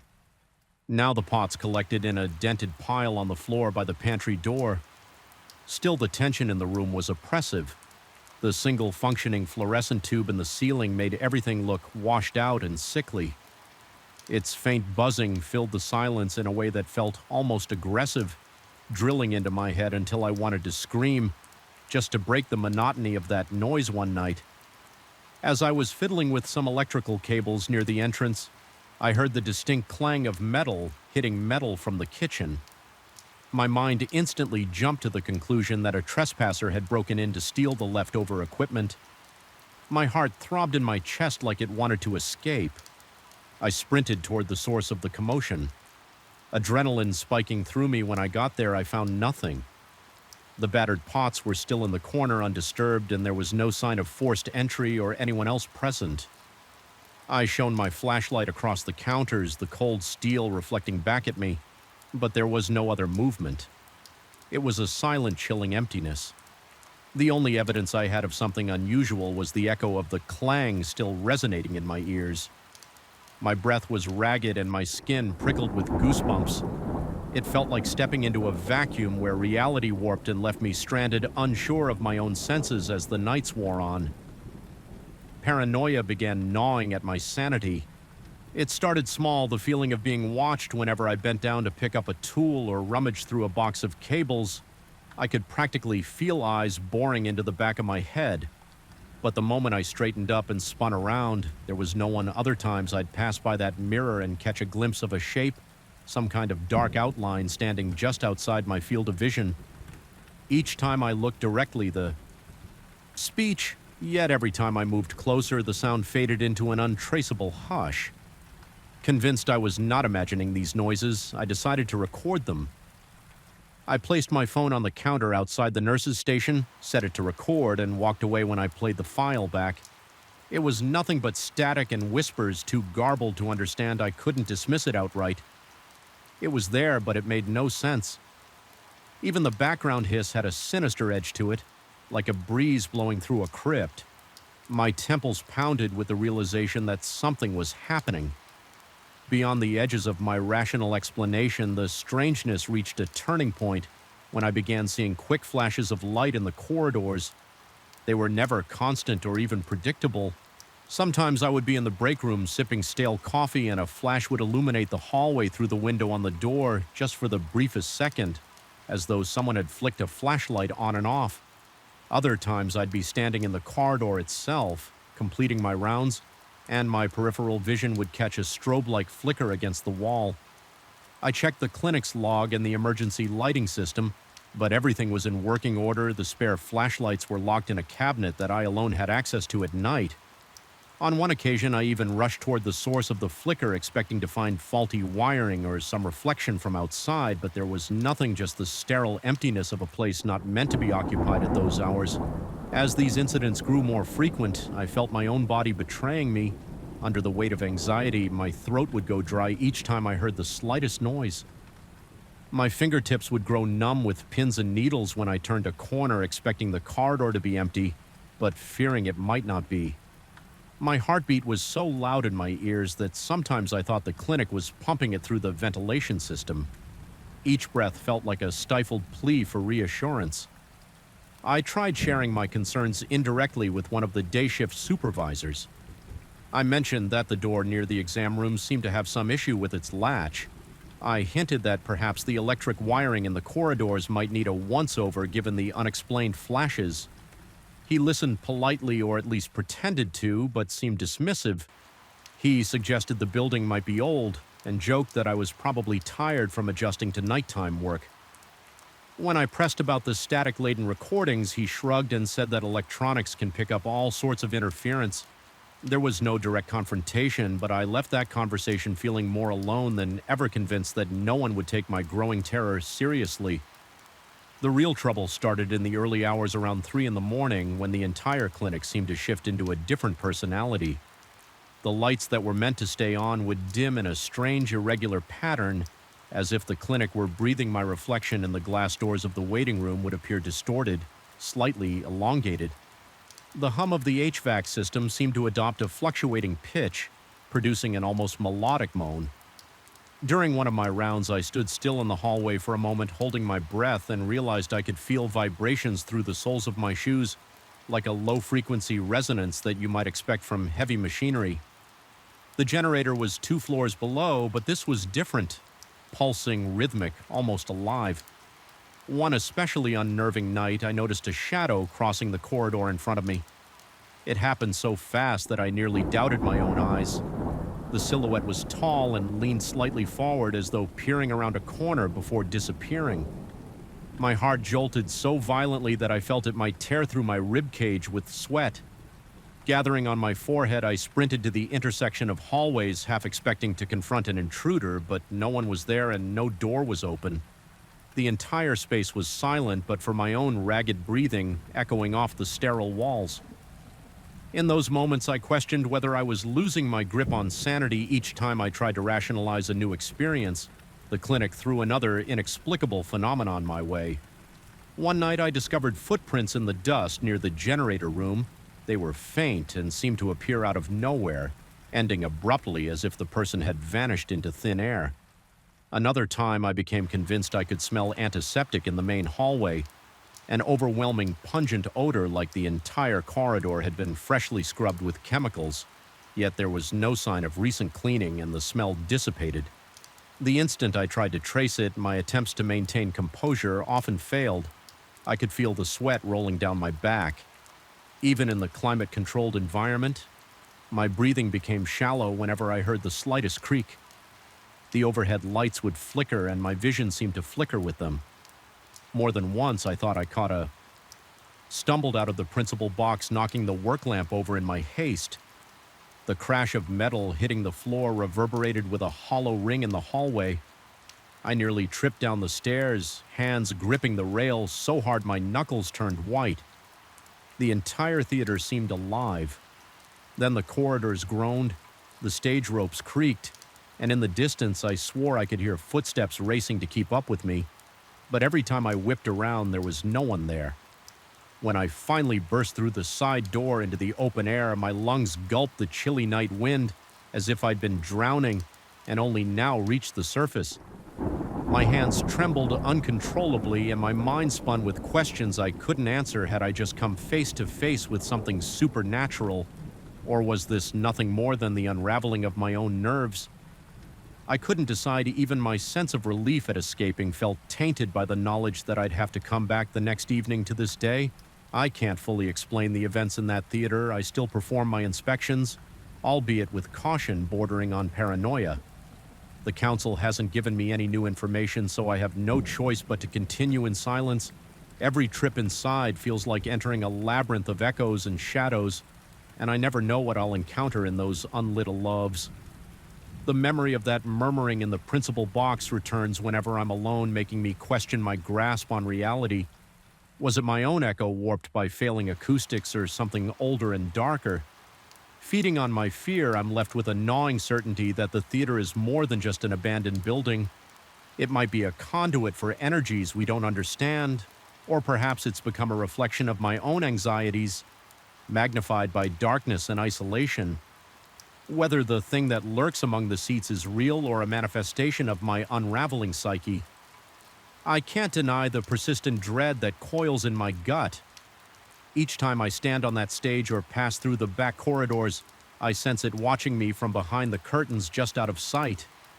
Every rustle of fabric, every creak of the floorboards, even the echo of my own breath becomes a harbinger of something that should not be.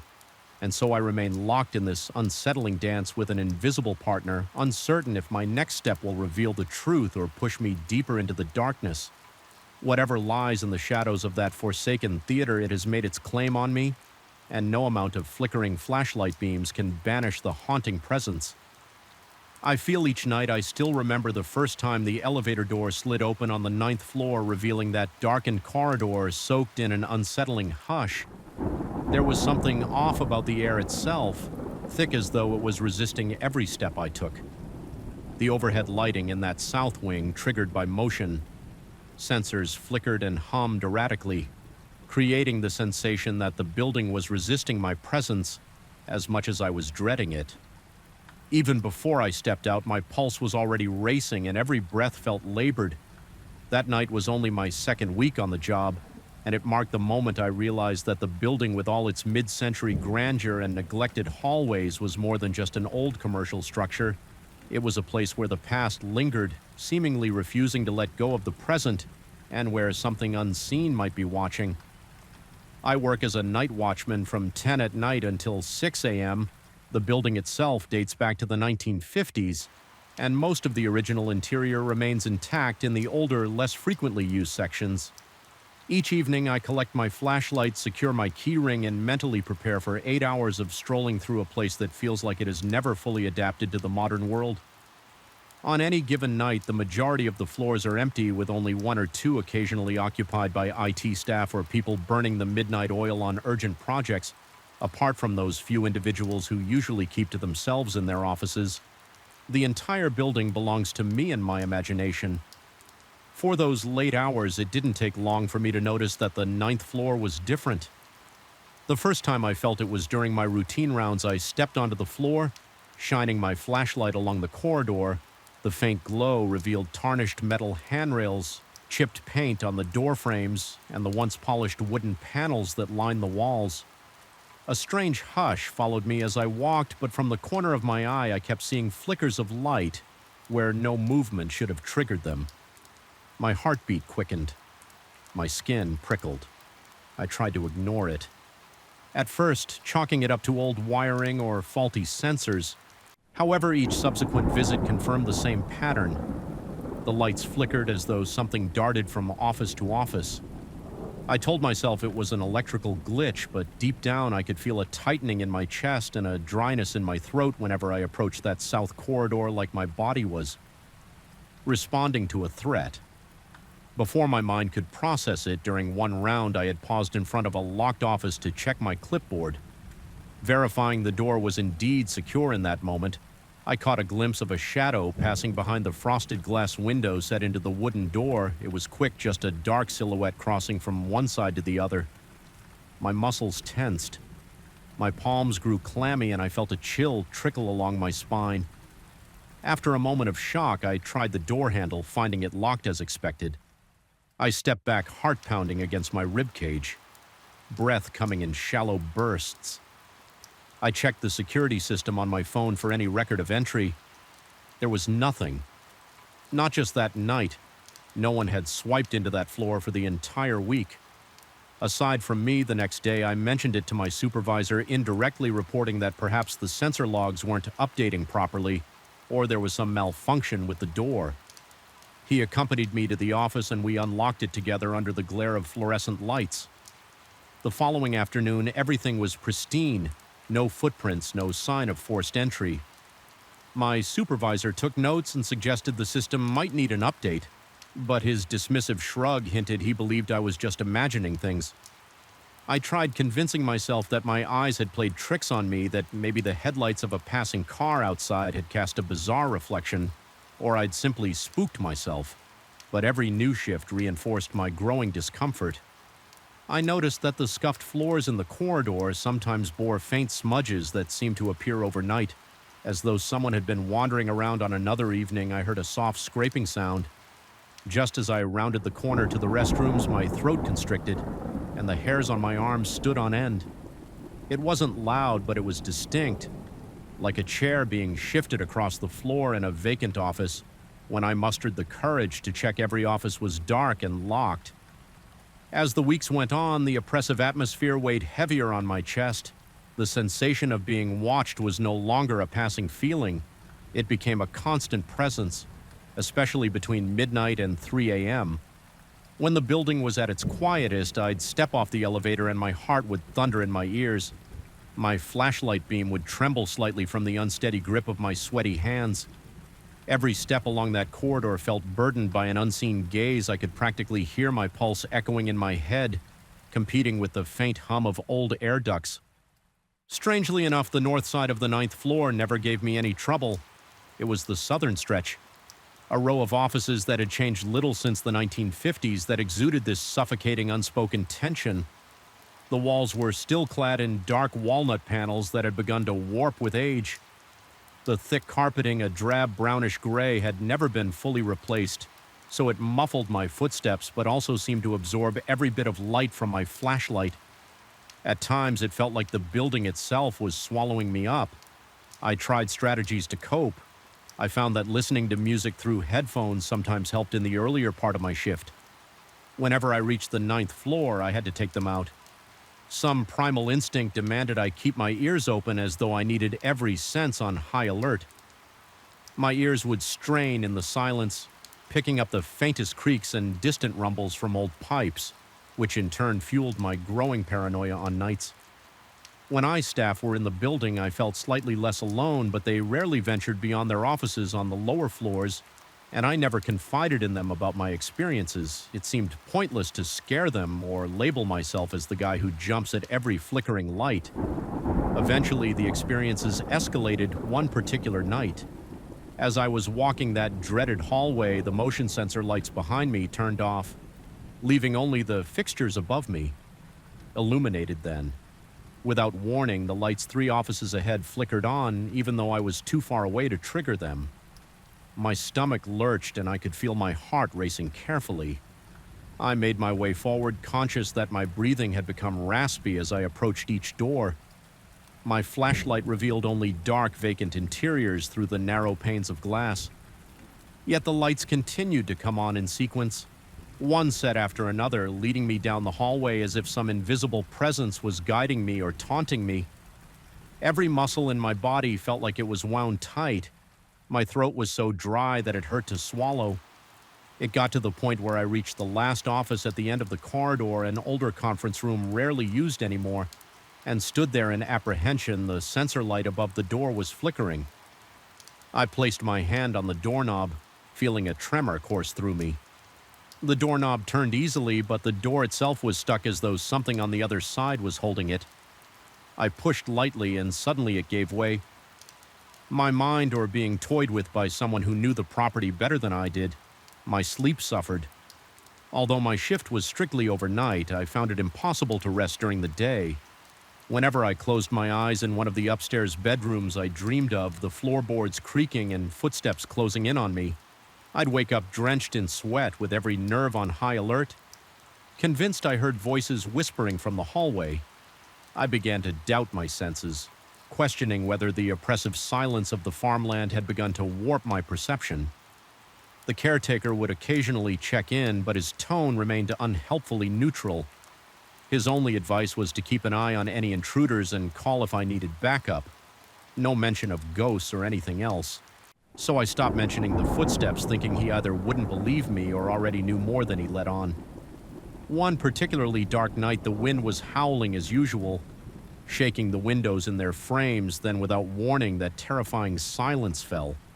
It was as though the entire world took a collective breath and held it. My skin prickled. I nearly dropped the flashlight I was holding the moment the breeze died.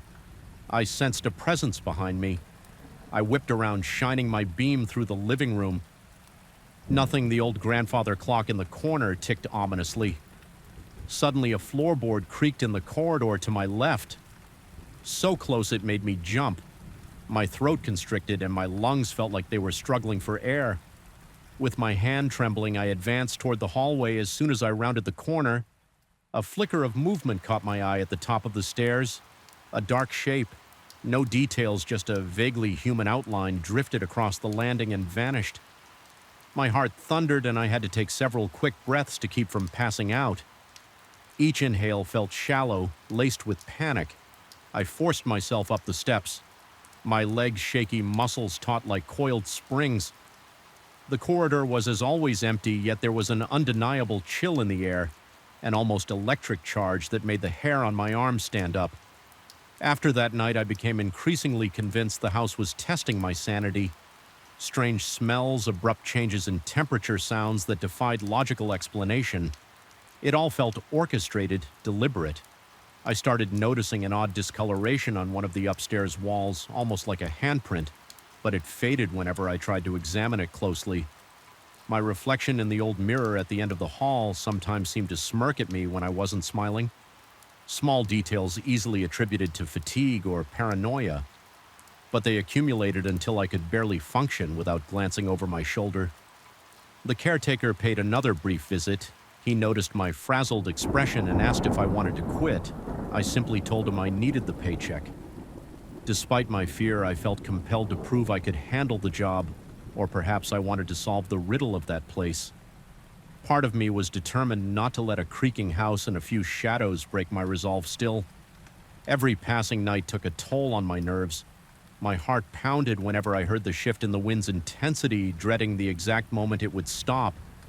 Ushering in that dreadful quiet and the inevitable footsteps on my last night there, I found myself fixated on the barn.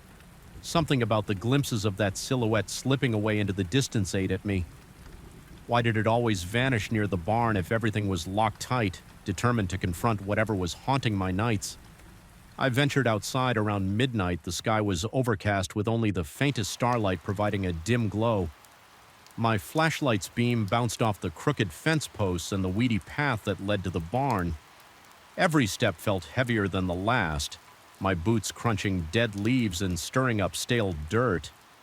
When I reached the barn doors, the chains looked intact, the padlock firmly in place. I walked around the perimeter, carefully scanning the walls.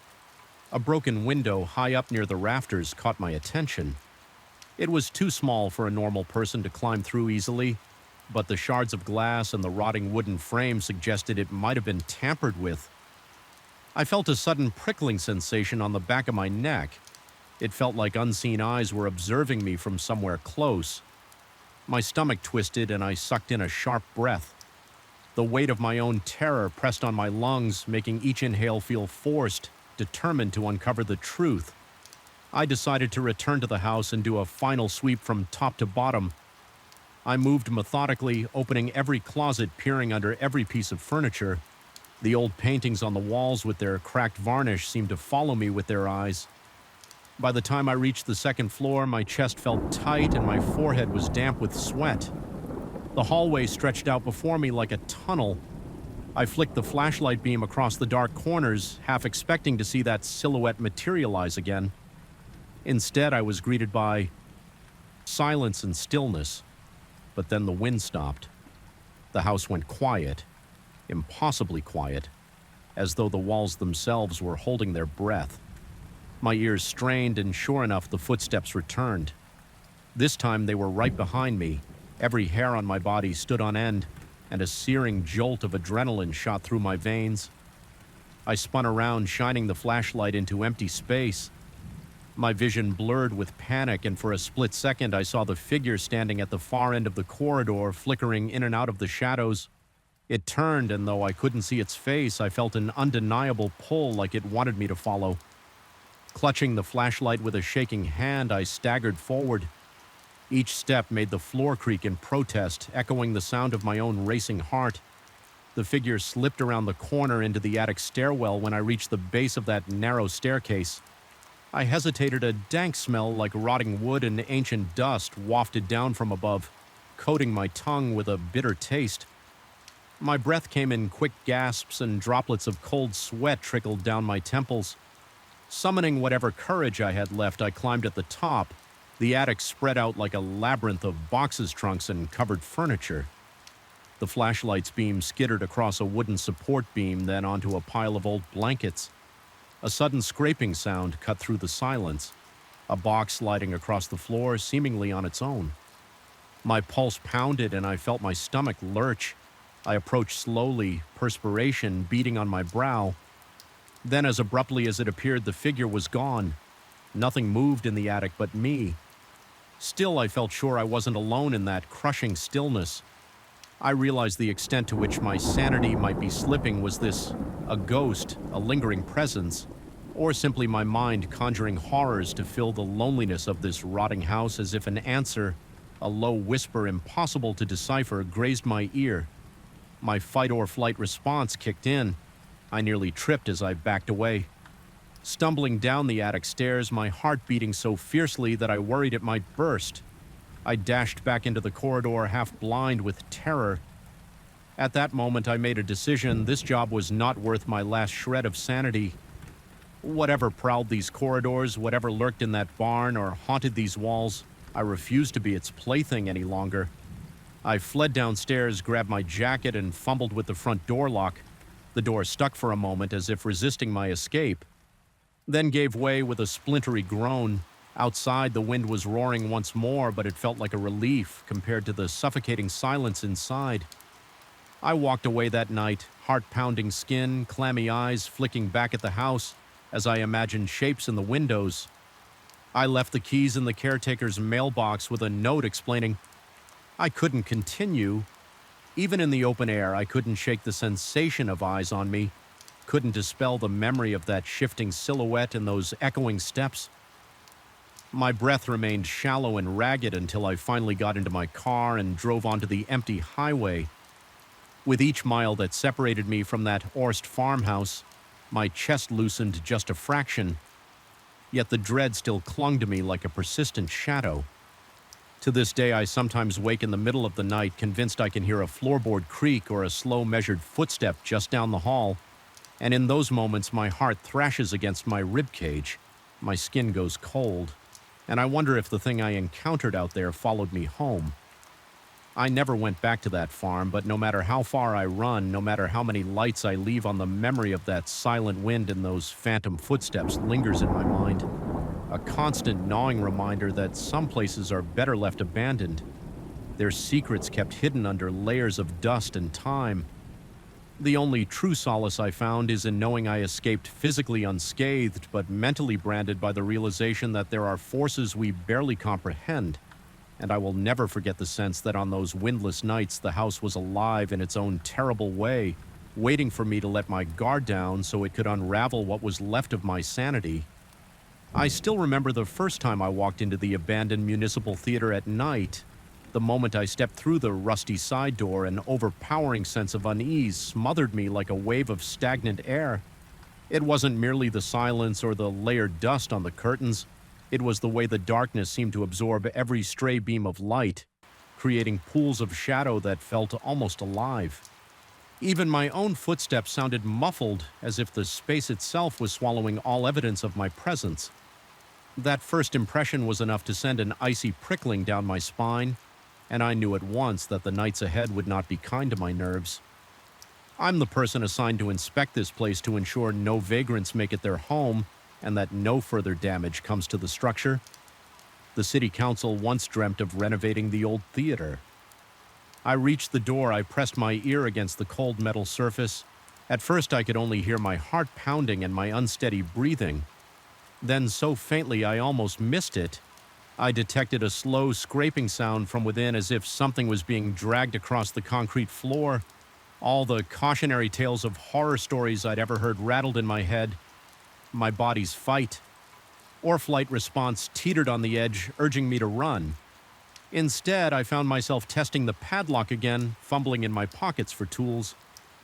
The chain was taut, the lock remained intact, yet I kept imagining some presence on the other side, flipping a switch, waiting for me to take just one more step. A nauseating wave of claustrophobia hit me and my vision blurred momentarily. I felt my legs tremble and the cold sweat on my brow turned icy. I retreated, practically stumbling backward down the corridor. My breathing was erratic, shallow gasps that barely brought in enough air. I forced myself up the stairs 2 at a time and rushed onto the main floor where a bored security guard stood by the elevator doors. I blurted out something about needing to check the fuse boxes, but he just nodded absently and didn't ask questions. I was grateful for that. I didn't want to explain the fear that clung to me or describe the unexplainable sounds and flickering lights. I simply needed to get away from that door for the next few days. My sleep was fitful. Every time I closed my eyes, I saw that dark corridor. I replayed the sounds in my head, convinced that something about that room was not only abnormal but deeply, profoundly wrong. My coworkers remarked that I seemed on edge. Someone asked if I was feeling ill, and I waved it off. I didn't dare bring up my experience. Certain they'd think I was losing my grip, but in quiet moments I considered the possibility that maybe I was indeed imagining things stress could cause hallucinations, right? Perhaps the faulty wiring made the lights behave oddly and I conflated normal mechanical noises with something sinister. Still, the corridor's motion sensors continued to puzzle me. I looked into their specs, discovered they were standard infrared detectors prone to triggering if any heat source passed by. But after scanning the security footage, I found no images of movement. The cameras caught only the corridor lighting up without explanation. The staff mostly dismissed it as a glitch, but I couldn't. I needed answers. Late one night, I resolved to return, determined to document the phenomenon. I took a flashlight, my toolkit, and my phone to record any evidence. My heart hammered. The entire elevator ride down the basement corridor was silent as usual. But the moment I neared the sub-steps, the overhead lights clicked on. The feeling of being watched enveloped me like a shroud. It was as if someone or something was standing at the far end of that hallway just beyond the reach of my vision. I started filming with my phone, narrating in a shaky voice about the motion sensors and the locked door. My breathing became labored and I felt sweat trickle down my temples. Step by step, I advanced, shining my flashlight in front of me, half expecting to see a figure dart away. The hallway stretched out in front of me, dimly lit in intervals by the flickering fluorescence. When I got closer to the door, the flashlight beam landed on the padlock.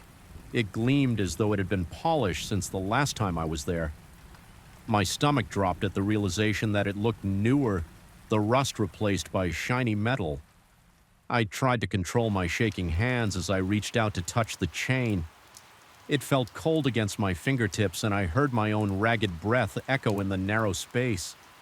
Suddenly, my flashlight sputtered and the corridor lights blinked off, plunging everything into darkness. I let out a small gasp, my heart pounding so violently that I felt it might burst from my chest. The only illumination came from the dim glow of my phone. Then I heard it again, that faint click like a switch being toggled. Every muscle in my body tensed. I forced myself to flick my flashlight back on, and when I did, the lights overhead flickered to life again in that disorienting moment of strobing fluorescence. I swore I glimpsed a figure at the very end of the corridor, a silhouette without distinct features just standing there. It vanished the instant the light stabilized, leaving me alone in the stale air. My knees felt weak and a surge of pure terror coursed through me. My vision swam, and for a moment I worried I'd collapse. I steadied myself against the wall, drawing in ragged gulps of air. Every survival instinct told me to leave, but a stubborn part of my mind wanted proof. Something tangible to confirm I wasn't imagining all of this. I aimed my phone down the corridor, zooming into where I thought I'd seen that shape, but there was nothing. Only the aging walls and a distant gloom unable to bear it any longer. I turned to go back upstairs, yet as I ascended, I felt an inexplicable compulsion to look over my shoulder. It made me jump. I sensed I wasn't alone yet. No one was in sight. And then came the moment that nearly made my heart stop from behind the sealed door. I heard the faint click of a switch being flipped. The corridor light above the door flared to life as though something inside that forbidden room had activated it. The logical side of my mind screamed that this was impossible. The door was locked with a rusted chain, the padlock thick and secure. I had examined it before, even tugged at it to see if there was any give. It never budged. My first instinct was to turn around and leave, pretend I'd heard nothing. Write it off as a trick of faulty wiring, but curiosity in a still as though it carried the echoes of forgotten footsteps that never found their way out. Even then, I sensed something was wrong, as if the cement walls themselves were whispering secrets. They wished I wouldn't overhear. It was a suffocating feeling, heavy and inescapable, and I tried to brush it off as exhaustion from a long day, but the unease in my chest never quite faded. It settled there, pulsing like a second heartbeat, warning me that something lurked in the shadows far beyond my understanding. I work as an electrical maintenance technician in a small countryside hospital, the kind of place where most of the rooms go quiet after dusk. The staff is minimal, especially at night. Once visiting hours end, entire wings can feel deserted, abandoned to the quiet hum of fluorescent lights. My responsibilities cover everything from resetting circuit breakers to fixing short circuits and aging equipment. Because the hospital is old, I need to be thorough, checking every hallway, every corner. That is how I discovered the sub and the corridor no one ever talked about on paper. It didn't exist. No official blueprint showed any extra space below the primary basement floor, but there it was, a short flight of worn concrete steps leading to a hallway lined with rusted pipes, silent as a tomb. My first impression of that corridor was more than unsettling. The overhead fluorescent panels would light up in sequence, casting a sickly yellow glow on chipped walls and flaking paint.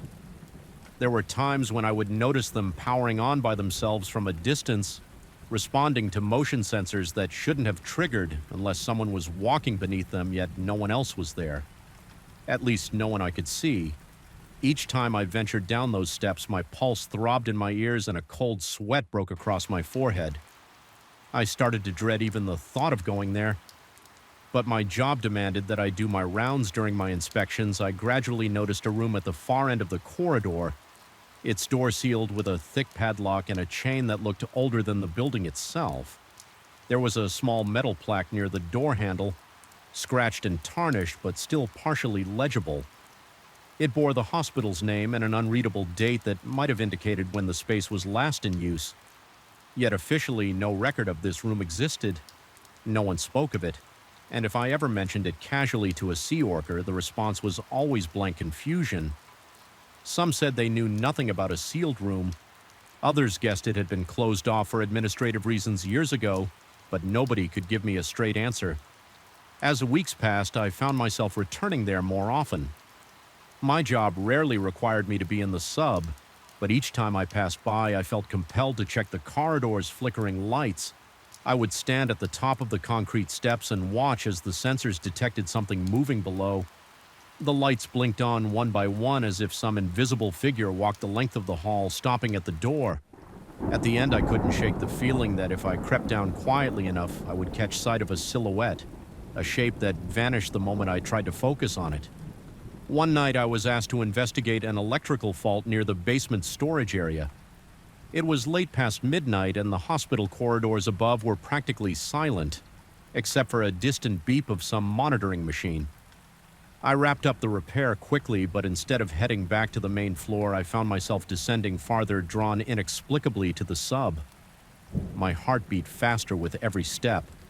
By the time I reached the bottom, I could hardly catch my breath. I felt as though the walls were inching closer, pressing down on me, suffocating me in stale claustrophobic air. Standing in the hallway, I noticed that the light above me was dimmer than usual, flickering in a rhythm that almost matched my pulse. My palms were slick with sweat, and I wiped them on my coveralls. Each small sound a drip of water from a leaking pipe, the hiss of air through an unseen vent. Growing sense of dread propelled me forward as I approached the door. Each step felt heavier. My knees wobbled and my mouth went so dry I found it hard to swallow. I felt a primal sort of fear, like an ancient alarm in my brain, telling me I was making a grave mistake when dramatic warnings or official instructions, just a set of keys, a phone number, and a promise that he would check in. Occasionally, I soon discovered the place was worse than I expected.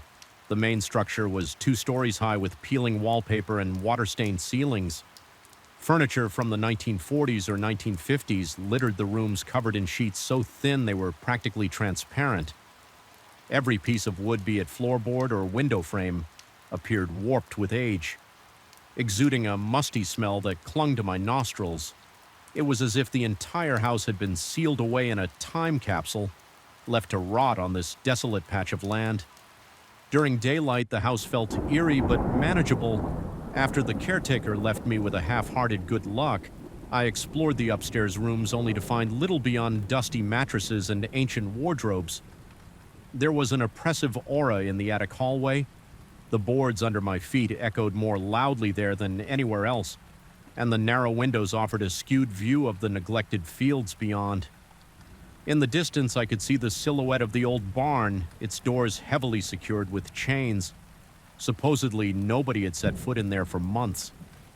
I tried not to dwell on why the caretaker insisted on keeping it locked so tightly as evening approached. The wind picked up, rattling the shutters and sending a low whistle through the cracks in the walls when the sun slipped beneath the horizon. I switched on a single lamp in the living room. The electricity came from a generator out back, so I knew I couldn't run too many lights at once without risking an outage. The flickering yellow glow cast dancing shadows across the furniture. My eyes began to play tricks on me. I kept thinking I saw shapes moving in the corners of my vision. But whenever I turned to look, nothing was there. I tried to shake off my nerves, reminding myself that I had a job to do. Watch the front yard, monitor the deserted road, and ensure no one broke in. That was it, but the real horrors began. The moment the wind died, the caretaker had mentioned the farmland was known for gusts that howled through the night. But strangely, there came an instance when the air stilled completely, as if a giant hand had smothered all breeze. I caught myself holding my breath in that abrupt quiet, and that's when I heard them soft creaks on the floorboards directly above me, as though someone were pacing in slow, measured steps. I froze, heart pounding, every muscle tense. The steps seemed to cross from one end of the upper corridor to the other, pausing intermittently before resuming their deliberate march. I tried to rationalize it. Old houses can be noisy, expanding and contracting with changes in temperature, but this was too rhythmic, too purposeful to be some random settling of the structure. My palms grew clammy and I could feel my pulse thawing behind my ears. I thought about calling the caretaker, but I stopped myself.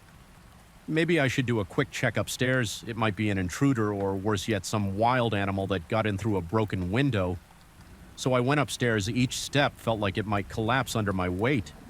Squeaking in protest, the hallway was dark, lit only by the faint glow from my flashlight at the far end. An old mirror hung crookedly on the wall, reflecting a distorted version of my slender figure. I shone the beam around the corridor, searching for any sign of movement. Dust motes floated lazily in the air, and the smell of damp mold felt almost suffocating. I saw nothing and heard nothing beyond the ragged sound of my own breathing. My mouth had gone dry, and every time I swallowed it felt like sand scraping down my throat after I convinced myself the floor was empty. I headed back downstairs, each step echoing ominously that night. I chalked it up to my imagination or the house's mysterious quirks, but the next evening it happened again. Around midnight, the wind abruptly ceased, leaving an eerie stillness in its wake, and just as before, I heard slow, deliberate footsteps in the corridor overhead. By now, my nerves were raw, my heart pounding so loud I was sure any intruder would hear it and vanish. I called out, my voice trembling slightly, but there was no reply. When the caretaker asked me by phone the next day how things had gone, I told him I heard footsteps at night.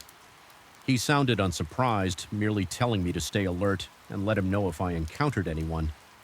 His calm reaction only made my anxiety worse. The following week, the odd occurrences multiplied. Sometimes I would catch fleeting glimpses of a silhouette through the living room's large front window. The figure always seemed to drift away toward the barn, dissolving into the darkness beyond the reach of my flashlight. Each time I'd rush outside, convinced I might catch whoever it was in the act of trespassing, but the yard stood empty. The barn's locks remained secure, and the road was deserted for miles. By the time I circled back to the house, I'd be bathed in sweat, heart-hammering, convinced I was either losing. But every plan was delayed, every budget cut, until eventually they left it to rot. Now it's my task to walk the aisles, check the stage, and poke around in the dressing rooms. In theory, it's a simple job in practice. It's anything but there's something wrong with this building. No matter how many times I tell myself it's all in my head, the feeling of being watched lurks behind every gesture I make. It clings to me like a second skin. Every evening I enter through the same side entrance because the main doors have been chained shut for years. An old padlock dangles there, rust flaking off in sharp fragments, but no one has bothered to remove it. My flashlight's beam, thin and unsteady, guides me through the labyrinth of backstage corridors. The walls are lined with peeling posters from past productions, bright images of dancers and actors now cracked and faded by time. I've often tried to imagine the theater as it must have been, bustling with crowds vibrant with music. Yet what remains is only the echo, a silent mockery that resonates through the emptiness.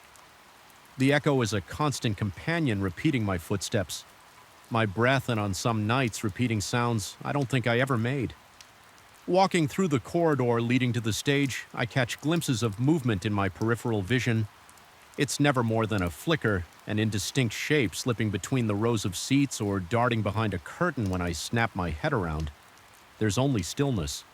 The chairs are in neat lines, all covered in a thin coat of dust, and the heavy curtains hang motionless.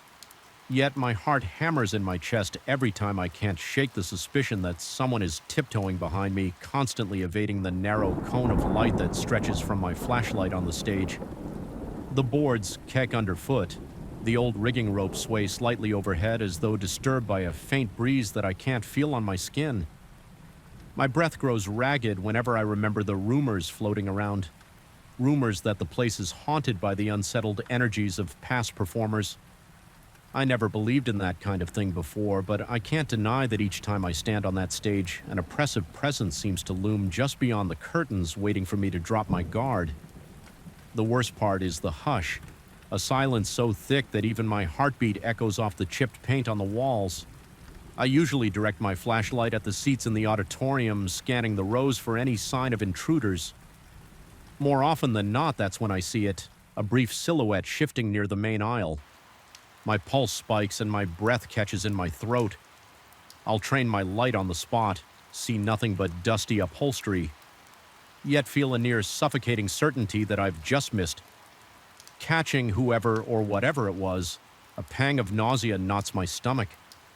Sometimes the sensation of not being alone is so intense that I whisper under my breath, demanding that the presence reveal itself. Whenever I do, a strange hush falls, as if the air is holding its breath. The tension becomes unbearable.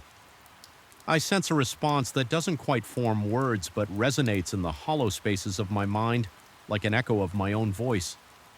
Twisted by the theater's acoustics, once I've finished my routine in the main hall, I climb the narrow staircase to the balcony. There are two sets of stairs leading up, one to the cheap seats and another to the principal box. The principal box is always my last stop because it's where I hear the faint murmurs as night after night. I follow that spectral sound only to find myself confronted by emptiness. The velvet seats up there are rotted and frayed, and the place has the stale odor of an attic forgotten for decades. The moment I step onto the balcony, I feel a coldness that surpasses the rest of the theater's chill, penetrating through my jacket and nestling against my bones. The hairs on my arms stand rigid. My flashlight illuminates the void, revealing only dusty floors and battered seats, yet that barely there murmuring persists. Hovering at the edge of my hearing, a muted conversation impossible to decipher. I recall one particular night when the sky outside was a sickly orange from the city's light pollution. The hallway leading to the principal box seemed more claustrophobic than usual. My mouth was so dry I could taste the dust on the back of my tongue. The sensation that someone was directly behind me was so overwhelming that I spun around, flashlight swinging wildly in the gloom. The air moved behind me, or so I believed. My heart pounded so hard that I swore it might burst. Then just beyond my range of vision, there was a nearly inaudible shuffle. For the longest moment I stood paralyzed. My skin burned hot and cold at the same time. Every logical part of me insisted I was alone. Yet the primal fear coursing through my body said otherwise. I felt a faint brush of air against the side of my neck, and every muscle in me went rigid. My arm jerked, the flashlight beam quivering across the walls by the time I gathered the courage to aim. One last time, that was when I noticed it. The door at the far end, still locked, had light leaking out from under the threshold. A faint strip of pale brightness that pulsed as though something inside was controlling it. My stomach churned and a clammy panic gripped me. I bolted up the stairs, not caring about being quiet or rational anymore. Back on the ground floor, I struggled to slow my breathing. I felt shaky, drenched in sweat, and profoundly disturbed. I made a half-hearted attempt to report an electrical anomaly to the night supervisor, but my words were tangled, and I think my haunted expression spoke volumes. He asked if I needed to clock out early and get some rest. I nodded, unable to form a coherent excuse. That night I barely slept. My mind replayed the image of the locked door, the mysterious light beneath it, and the silhouette in the corridor. I questioned my own sanity. Perhaps I had worked too many nights, spent too long in the bowels of a building that was older than most of the staff. But deep down I felt certain something inhabited that sealed room, something that defied logic and official records despite my dread. A twisted curiosity gnawed at me. I wanted to break the padlock, fling open the door, and confront the unimaginable. Yet every time I considered it, my chest tightened and I was overwhelmed by the most primal kind of terror. In the end, I decided I couldn't stay in that hospital any longer. My final shift came a week later, and I completed my tasks. As if in a daze, I avoided the sub entirely, deliberately ignoring the occasional flicker of the motion sensor lights on the security monitors. As I walked out of the building after my last day, a flickering glow caught my attention on the screen near the guard station. The sub corridor lights were turning on and off rhythmically, as though beckoning me for one final visit. The sight made the hairs on the back of my neck prickle. My breath hitched in my throat and a shiver rippled through my body. I hurried out, refusing to glance back at the monitors. To this day, I can't decide if I truly escaped whatever lurks behind that door, or if I'm simply running from my own mind. I still wake up at odd hours, my heart pounding, convinced I can hear a switch clicking somewhere in the darkness of my bedroom. Whenever I see a light flicker unexpectedly in my home, a stab of panic knots in my gut, and I half expect to find that door waiting for me in my own hallway. The memory of that sub remains vivid, and even now I'm not certain what was real and what was the manifestation of a mind tormented by the unknown. All I know is the next time those lights switch on by themselves, I won't be there to check. And yet the thought still gnaws at me. Something lingers in that sealed room, locked away for who knows how long, and it might not be content to stay hidden forever.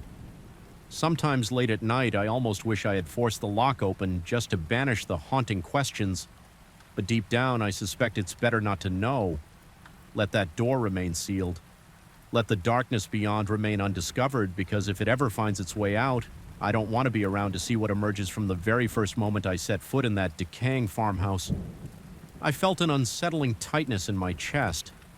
The air itself seemed hostile, thick with stale dust and a faint chemical odor, as though the building had exhaled centuries of neglect. In a single raspy breath, the main door creaked so loudly behind me that my stomach twisted and I found myself pausing in the silence that followed. Ears straining to catch any hint of movement. I was alone, supposedly, but that didn't stop my pulse from pounding in my temples. Even before I'd taken on the night watch job, I knew something about this place was deeply wrong. I remember how it all started with a phone call from an acquaintance who insisted there was easy money to be made out on a deserted farm off a little-traveled highway. He said the landowner needed someone to guard the property overnight. Nothing complicated, just a few weeks of security duty until they could figure out the farm's future. There had been some talk of trespassers or vandals, but nothing specific. In indirect terms, the landowner warned about strange activity. Of course I was skeptical, imagining bored teenagers wandering through an abandoned place for cheap thrills. Still, I needed the cash on my first evening there. The caretaker, a wiry man with tired eyes, walked me through the house, pointing out the main rooms and corridors. He explained that most of the farmland was overgrown. The barn was locked at all times, and the only real task I had was to keep an eye on the old house. He admitted in a low mutter that previous watchmen had complained about odd noises. The caretaker didn't seem eager to discuss details, only saying that if I heard anything or noticed any trespassers, I should call him right away when I pressed for more specifics. He shrugged and said he'd rather not scare me off on the first day, that was all. No. In my hand, I steeled myself and opened the door. Inside, the room was barren. No shelves, no chairs, no signs of anyone having entered it. Smelled musty, as though the air had been locked in for decades. My flashlight traced each corner, each inch of the floor. Empty. Then behind me came another breathy exhale so close to my ear that the hair on my neck stood on end. I spun around wildly, but there was no one there in that moment. A dizzying swirl of panic overcame me. Every muscle in my body tensed. My vision blurred slightly at the edges, and a wave of cold sweat washed over me. My breathing was so ragged it felt like I couldn't get enough air into my lungs. I fought against the instincts telling me to sprint away, making sure I didn't leave any door unlocked in my haste. I checked the corridor once more, flicked off the lights, and double-checked that the storage room was locked. I don't even remember how I managed to climb the stairs back to the main floor. Each step I took was weighed down by dread and an unshakable sense of being followed. It was nearly dawn when I reached the main entrance. The first pale light of morning crept through the glass doors, and for the first time in hours, I felt a slight shift in the atmosphere, a hint of normalcy trying to reclaim the space. The building, however, still felt alive with tension. Every corridor behind me seemed to sigh in unison, as if disappointed I was leaving. I ended my shift and drove home in a fog of conflicting emotions. Exhaustion weighed on me like an anchor, and my thoughts circled endlessly around the events of the night. I couldn't deny the evidence of my own senses, yet I wondered if fatigue had muddled my perception. That morning, I sat in my car for a full 10 minutes before stepping into my apartment. I felt uneasy even in daylight, as if an invisible presence had followed me home.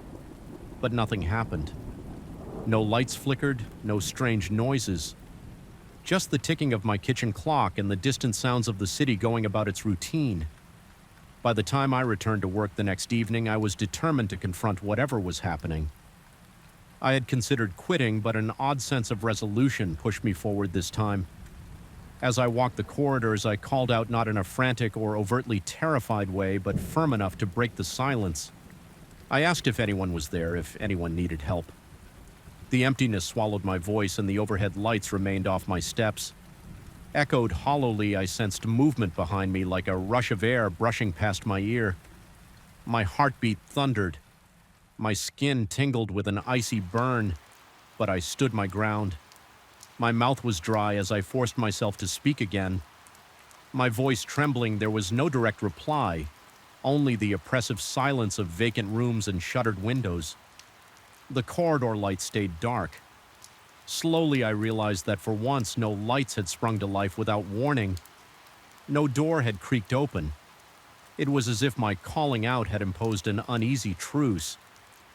I finished my rounds without any more incidents. The tension didn't vanish, but it felt subdued, as though some invisible occupant had receded when the sun rose. I walked out of that complex with a surreal sense of having reached a standoff with something I could neither see nor truly understand. I wouldn't say I felt safe. My pulse still hammered at the slightest sound, and every shadow made me flinch. But I felt I had reclaimed some control.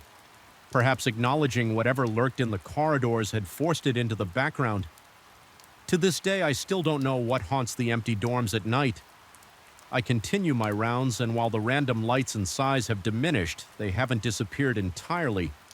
Sometimes at the very edge of my hearing, I'll catch a fleeting exhalation behind a locked door. I'll step forward, flashlight in hand. Heart racing, only to find an empty, motionless room. I've come to realize that these encounters might never resolve into a neat explanation. There is a weight to those corridors, an unseen presence that defies logical understanding. It remains there, lurking in the silence, part of the stale air and the flickering lights. I've learned to live with the uncertainty, though it leaves a permanent knot in my stomach. Every time I step into those halls, I feel a subtle chill, like the building is watching the question that lingers. The one I can't fully erase from my mind is whether it's truly something supernatural or just an echo of my own fraying nerves. But in that empty space where the door locks click and the lights flicker with no apparent cause, I sense an intelligence that sends a pulse of fear through my veins. It leaves me hyper-aware, always glancing over my shoulder, and even in the calm of a new morning, that lingering discomfort follows me, reminding me that some doors once open can never be completely shut. I first set foot in the hospital's sub on a stormy Tuesday night, an evening where the flickering hallway lights seemed to hum with dread rather than electricity. The air was unbearably. Shape would dissolve into the gloom.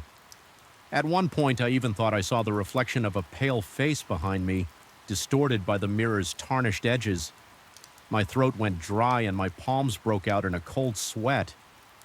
I had to shut my eyes for a moment to steady myself, and when I looked again, the face was gone, leaving only the reflection of my own trembling figure under the harsh fluorescent light. Lack of sleep began to wear me down. My mind kept replaying every small anomaly, the knocks, the glimpses of movement, the echoing clang of pots on an endless loop. My chest would tighten with anxiety whenever I stepped into the building, as if an unseen presence was pressing down on me. Draining the air from my lungs, I started doubting my own recollection of events. Maybe the knocks had a rational explanation. Perhaps the movement in the mirror was just a trick of the light, or maybe the pots had just shifted due to some vibration.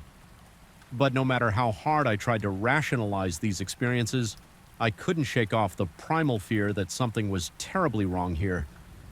My heart raced every time I entered a dark corridor. My hands trembled and my vision sometimes blurred at the edges, like my body was ready to snap into fight or flight mode without warning. The final straw came one night when I was conducting my usual round in the corridor leading to the walk-in freezer. The faint overhead bulb kept flickering, casting dancing shadows on the walls. Then I heard it talk louder than before, as if the knocks were right next to my ear. My entire body froze. My lungs seized up, and I felt a chill race down my spine, summoning what courage I had left. I stepped toward the freezer door. It lay ajar like a mouth waiting to swallow me. I reached out with my flashlight, its beam quivering because my hand wouldn't stop shaking inside. It was just darkness broken by the circular reflection of my flashlight on the walls. The temperature was cool but not freezing, and every surface looked damp and unwelcoming. Then from somewhere in that darkness, I heard what sounded like a faint exhale, almost a sigh. My chest constricted and I stumbled back, feeling my heartbeat thunder in my ears. I tried to tell myself it was my own breath echoing in the enclosed space, but I didn't believe it. I slammed the freezer door shut, nearly dropping the flashlight in the process.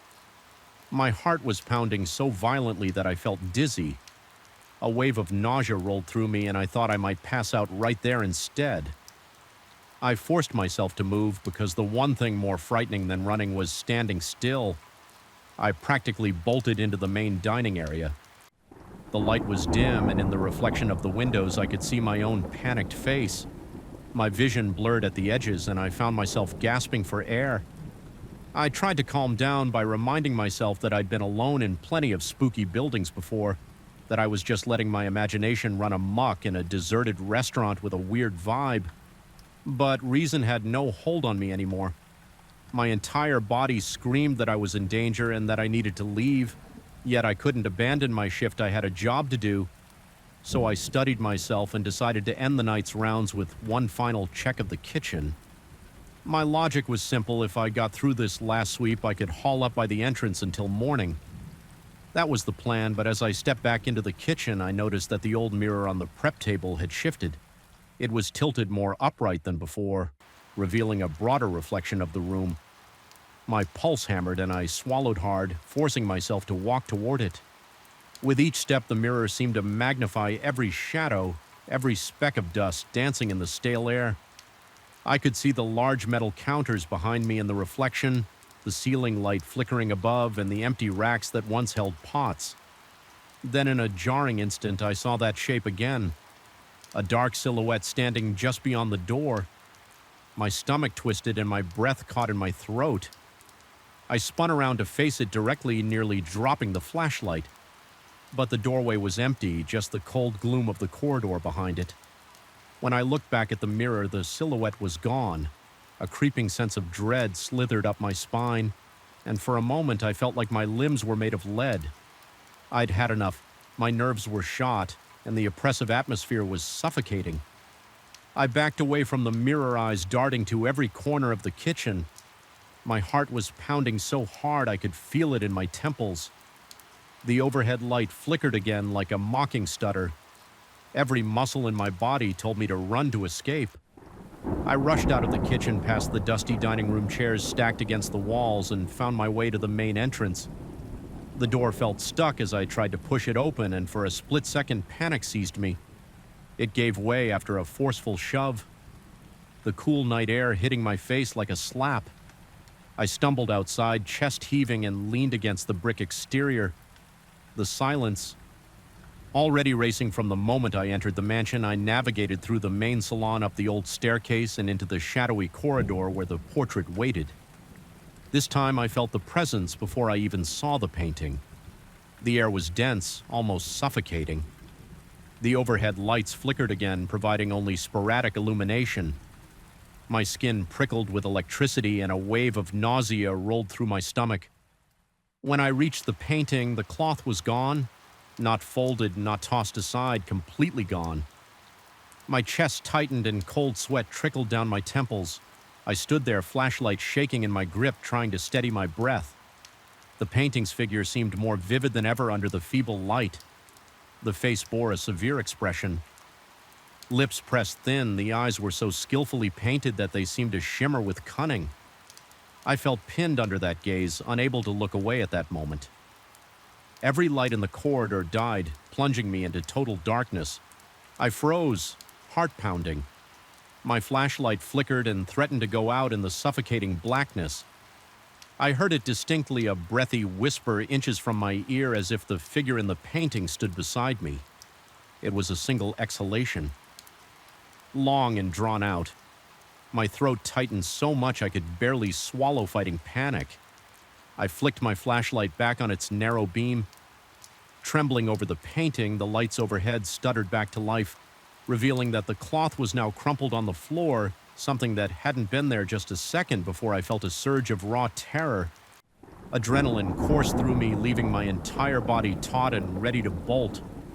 I forced myself to bend down and pick up the cloth. My hands trembled uncontrollably and my breath came in shallow gasps. Every instinct screamed for me to run, to leave the mansion and never return. But with shaking resolve, I flung the covering back over the painting and secured it tightly around the edges, muttering in my head that it would stay that way. This time, a wave of dizziness crashed over me, and for a moment I feared I would collapse right there in the corridor, overshadowed by that dreadful portrait. Then, just as I studied myself, the whisper sounded again, a low, guttural moan that grazed the edge of my hearing. My muscles tensed, and I felt an overwhelming urge to tear my gaze away and sprint toward the exit. Somehow I managed to regain enough composure to retrace my steps. As I moved, the corridor behind me seemed to pulse with energy, as if the painting itself was beckoning me to return my vision. Swam, and I had to remind myself to breathe. Inhale, exhale, keep walking. By the time I reached the front entrance, my knees were so weak that they nearly buckled. I locked the doors, fumbled with the keys, and stepped outside into the night air. The relief was immediate. The open space, the distant hum of city lights, the gentle rustle of leaves. It all felt like salvation compared to the oppressive force inside. I haven't reported this last episode to anyone. They'd think I'm losing my mind, or they'd laugh and chalk it up to lack of sleep. But I know what I felt. That breath against my ear was more real to me than any logic or explanation could dismiss. It convinced me that something in that mansion, something bound to that portrait, is aware, and it is not friendly. I can't explain it rationally, but I feel it pulsing through the halls. Every time I step inside, I still work here. I still patrol the corridors and check on the paintings, but now I do it with a new weariness, always wary of corners and half-lit rooms. Sometimes when I pass the corridor with the covered painting, I swear I hear that slow whisper again, trailing behind me like an echo of a nightmare. I can't quite escape. The cloth hasn't been moved lately, but I catch myself scanning the edges. Certain I'll see it curled or lifted, every nerve in my body remains on high alert, ready for the slightest shift in the darkness. I wonder if it's the building eroding my grip on reality, or if there truly is a presence lurking within those ancient walls. Either way, every night I leave with my heart-pounding ears keenly attuned to any hint of that baleful exhalation, and when I finally lock up and escape into the reassuring lights of the outside world, I can't shake the sensation that whatever hides beneath that cloth is waiting for the right moment to be unveiled again, waiting to remind me that some places harbor shadows that can't simply be explained away or locked behind doors, and that no matter how tightly you tuck the covering, some things refuse to stay hidden. I still remember the first moment it struck me that something was profoundly wrong. It was near the end of my usual midnight round, and I was in one of the older corridors of the student residences. The stale air smelled faintly of dust and disinfectant. The overhead lights flickered to life in quick succession as I walked. The sudden brightness revealed nothing out of place. Just a long stretch of pale walls, and there I was on my second week working as the overnight watchman for a 24-hour mechanic shop. The owner had expanded his business to operate around the clock, hoping to attract stranded travelers from the nearby highway. But that highway was nearly empty after dark, so most nights I found myself alone, surrounded by silent cars and the occasional hiss of the air compressor. That night, the overhead lights seemed to cast bizarre shadows on the oil-stained floors, and my gut told me the place held secrets far beyond squeaking ratchet wrenches or squealing belts. I remember sitting in the small office near the front where a row of security monitors was mounted on a wall. The black and white displays gave me a strangely distorted view of each corner of the shop. It was quiet uncomfortably, so even the humming of the refrigerator in the break area felt distant, as if it belonged to another dimension. My boss had told me to keep an eye on the cameras and stay awake to greet any customer who might roll in, but I had realized by the third shift that few vehicles ever showed up after midnight. Occasionally a blur-eyed trucker would pull in, but for the most part the building was mine alone, and that solitude made every subtle noise echo in my ears like a warning. My job was straightforward: watch the monitors, patrol the perimeter every hour or so, and occasionally handle quick fixes like a tire pressure check or a fluid top-off. The pay was surprisingly decent for a night shift, which I'd attributed to the boredom factor until I started seeing lights flicker around the far corner of the yard where we stored wrecked and abandoned vehicles. At first I assumed it was just the reflection of passing headlights on the highway. After all, the road was a stone's throw away and the angles seemed right, but the flickers didn't always line up with a car passing. Sometimes I'd be gazing at the monitors and see a flash, but no sign of any vehicle. It was enough to make me get up and do a quick check outside, though nothing seemed out of place. The yard itself stretched behind the main garage, mostly enclosed by a tall chain-link fence topped with barbed wire. Inside were rows of twisted metal husks, half-dismantled sedans, rusted pickup trucks missing doors, and other forlorn scraps. They were awaiting disposal or parted out for any salvageable pieces under the dim glow of the single overhead pole light. Those ruins of automobiles resembled the carcasses of mechanical animals left to decay in the cold night air. Most nights I avoided that area unless I needed to rummage for a part. The flickering I saw on the monitors made me want to avoid it even more, but my curiosity and duty led me to venture there with a flashlight. More times than I'd like, one of the first nights I distinctly remember noticing a bright flash from the corner of my eye on the camera feed. The angle wasn't perfect, but it was enough to catch my attention. I glanced back at the monitors, expecting to see headlights or at least the beams of some vehicle rolling in, but the screen showed nothing but the same static rows of junk. I kept staring, waiting for movement. Nothing. A minute went by in silence, and I felt my heartbeat quicken, a low hum of anxiety circling my thoughts. Finally, I decided to step out there myself and check. As soon as I opened the back door, the rush of night air made my lungs contract. It carried the scent of burnt rubber and old grease. My flashlight beam swayed across the gravel path as I advanced, scanning the ground for anything unusual.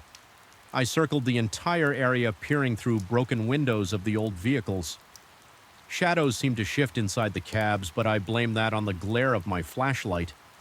I kept hearing faint metal clinks, as if a wrench were being gently tapped against steel, yet I saw no one around.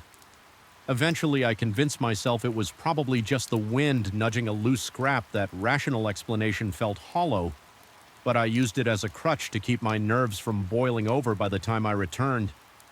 Inside, my hands were slightly shaking from the tension. My palms were sweaty, and I realized I'd been holding my breath on and off the entire time I was out there. Over the next few nights, those flickers of light became more unpredictable. Sometimes they appeared early in my shift. Other times I wouldn't catch one until near dawn. There was no pattern, no single cause I could pin down. I started to grow paranoid.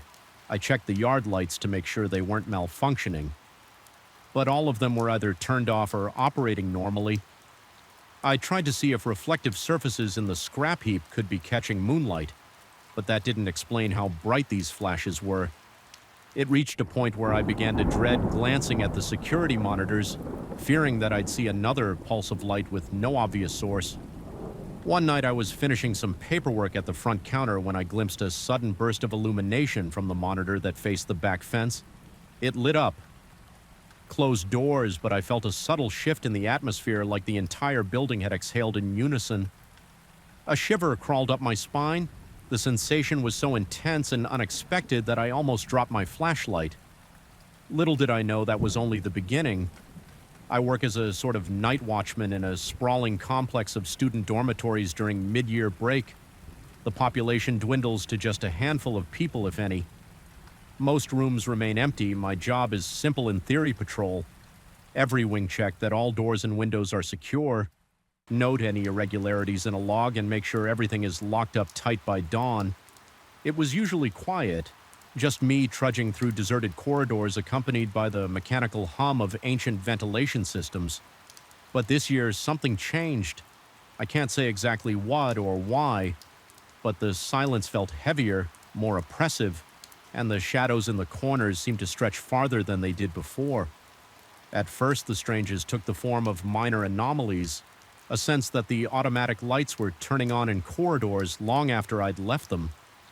Even though they should have remained dark unless triggered by motion, I would check my notes and see that I had been nowhere near those hallways for hours. And yet when I entered, the ceiling lamps would already be lit, as if someone had just walked through with the entire building mostly deserted. I assumed maybe the sensor system was faulty, but a creeping feeling told me it was something else. I started noticing other signs too. The pale glow of an emergency exit sign would flicker as I approached, sputtering in and out like Morse code. Once I heard a faint clink from somewhere behind a closed door, my heartbeat ramped up and I pressed my ear to the wood. There was nothing, just the slow, methodical beat of my heart, pounding in my ears, and my shallow breathing. I unlocked the door, stepped inside, and found the small room entirely empty. Just 4 bare walls, no furniture, no occupant, not even a stray box. The silence was suffocating, my palms felt clammy, and an unmistakable tension clenched at the muscles in my shoulders. I never considered myself a jumpy person, but every nerve in my body was on alert. After a week of these tiny disturbances, I began feeling jumpy all the time. It started to affect my sleep by the time I arrived for work. Each evening I was already exhausted, and every squeak of a hinge made me jolt upright one night. As I was making my usual circuit, I glanced at my watch to mark the hour. Then in the hush of a deserted hallway, a corridor light switched on by itself. It was about 20 doors ahead, near a section I hadn't patrolled yet. The sensor was far enough away that it shouldn't have caught my movement. My pulse quickened, and I crept forward, half expecting to see a student who had returned early or some trespasser wandering around. But there was nobody. My throat went dry. I took a deep breath and reminded myself that these weird occurrences could be explained an electrical malfunction, a drafting issue that made doors clatter. Maybe even an animal that had somehow found its way into the building. But my rationalizations brought no comfort. A part of me sensed I wasn't alone in these corridors. It was as if I could feel another presence trailing me, a set of invisible eyes, boring into the back of my neck whenever I turned to walk away.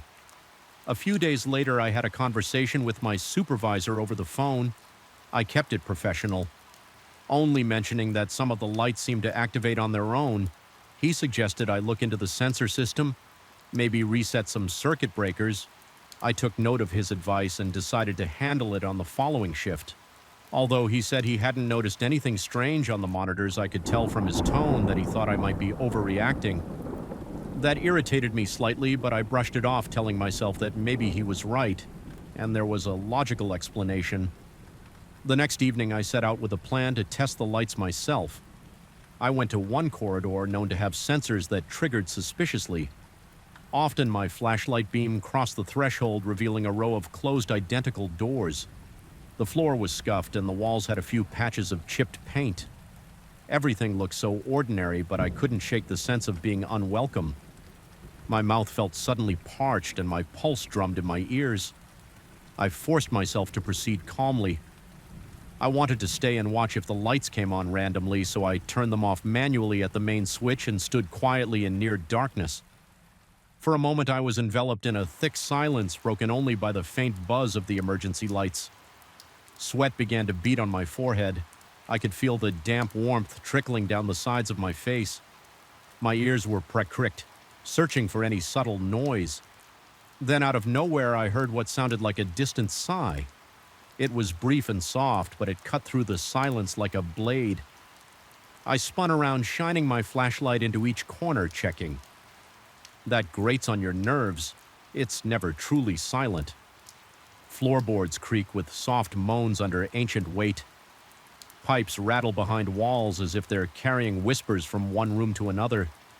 The curtains in the old office's forgotten windows, overshadowed by tall trees, sway unexpectedly when some draft snakes its way through cracks in the masonry.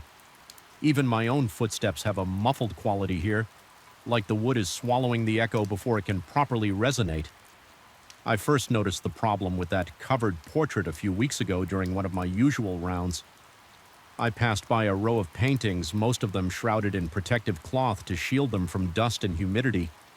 Normally, each cloth is tucked neatly at the edges, so no part of the painting is exposed. But that night I saw one was slightly lifted at the corner, as if someone had pulled it to take a peek underneath. I stepped closer, holding my flashlight. The corridor felt strangely cold, and I'm certain I heard a slight rasping sound, though I couldn't tell if it was the wind or a faint exhalation when I peeled back the cloth to smooth it out. Nothing seemed out of place with the painting itself. I'd seen it before. It's an austere portrait of a figure standing in a formal pose. The face partly turned toward the viewer, but in the gloom I couldn't make out any details. The only thing that struck me was the sensation that the eyes might be watching me, even though I told myself it was just a trick of the low light. I replaced the cloth and tried to laugh off the chill that crawled up my arms, but the next night I found it disturbed again. This time the cloth was folded back further, exposing almost half the painting. My heart thudded in my chest when I noticed it. A dull pounding that made my breath catch. It felt personal, like someone was deliberately tampering with that single painting.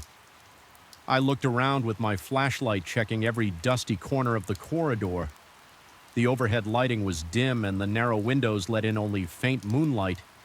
The swirl of shadows might have concealed any number of lurking shapes, yet I found nothing. I reported my discovery to the sense coordinator the following morning. Although I kept my tone casual, it was suggested that maybe a curious visitor or staff member had looked under the cover during the day and failed to put it back properly. But the coordinator's uncertain expression hinted that this wasn't a usual occurrence. They'd never had problems with tampering before. Still, nothing had been stolen, so it didn't feel urgent. I was told to keep an eye on it, keep doing my rounds, and lock all doors as usual. That night, as I passed the same corridor, I half expected the cloth to be perfectly in place. Instead, it was drawn back again, this time in a different angle, like a corner had been pinched and left creased. My pulse spiked.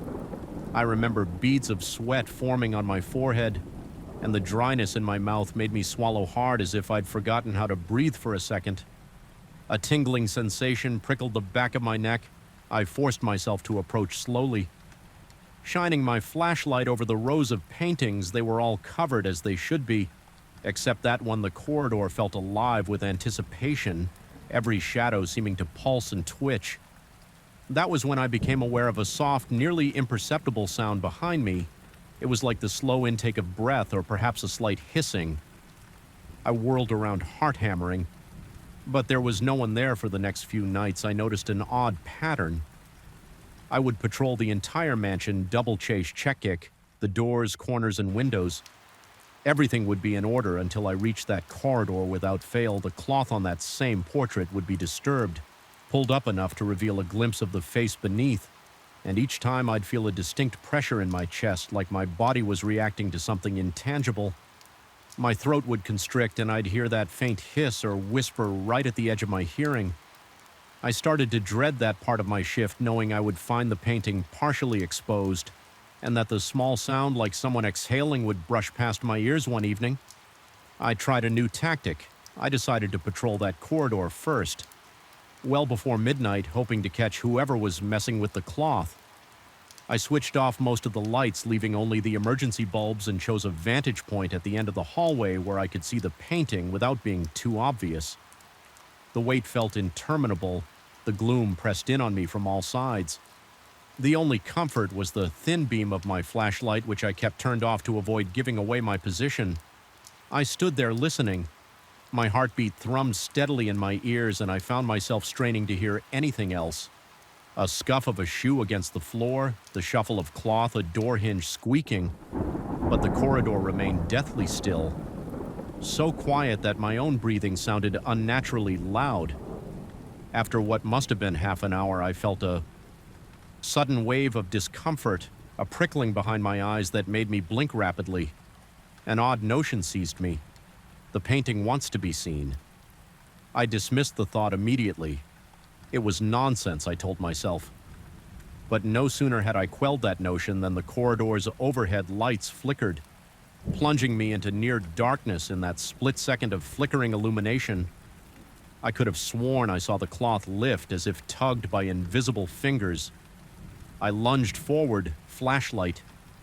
Beaming, the light steadied, and I found the cloth in the exact same position, completely covering the painting.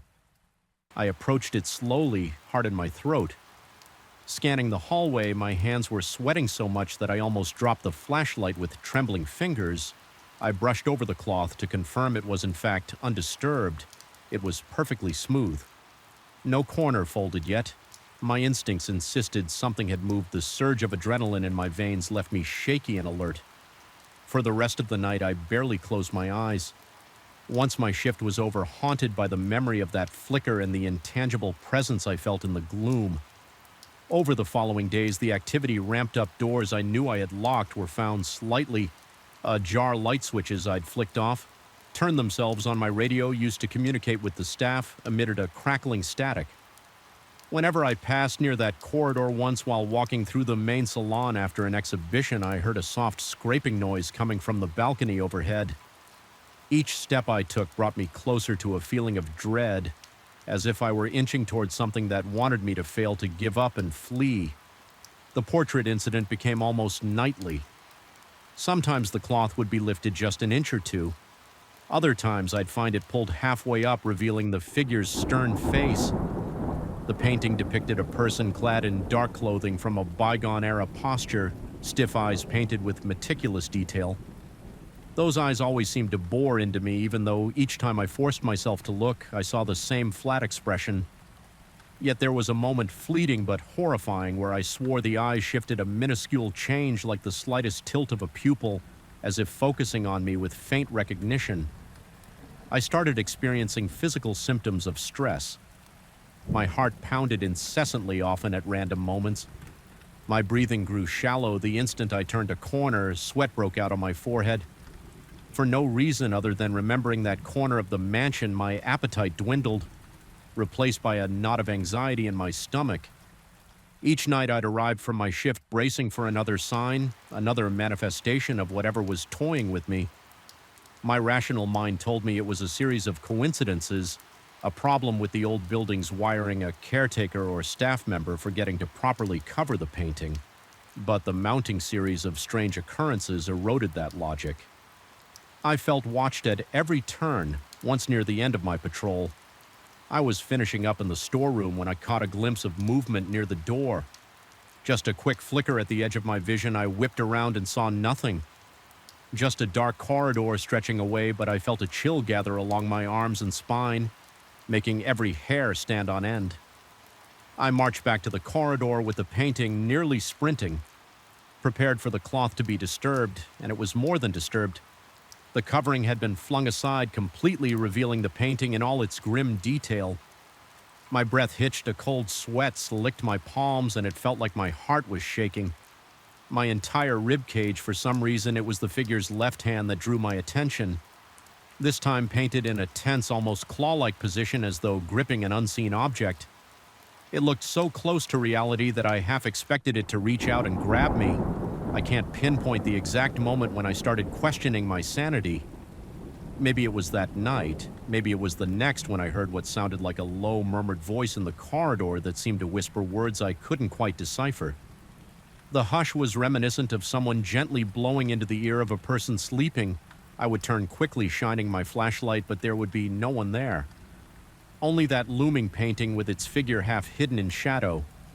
I began suspecting that the building itself might be influencing me, playing on my fears each night.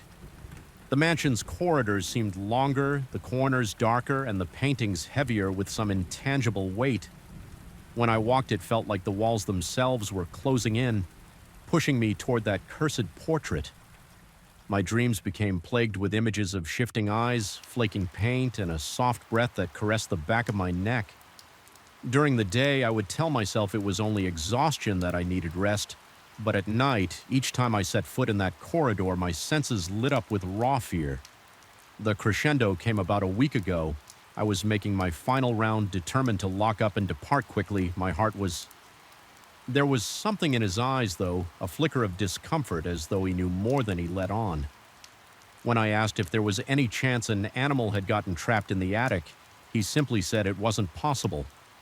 Describing the door as sealed shut, he told me not to worry, that everything was safe. I nodded, but my stomach twisted with uncertainty. The conversation left me more uneasy than before, as if I'd brushed against a hidden truth he was desperate to bury.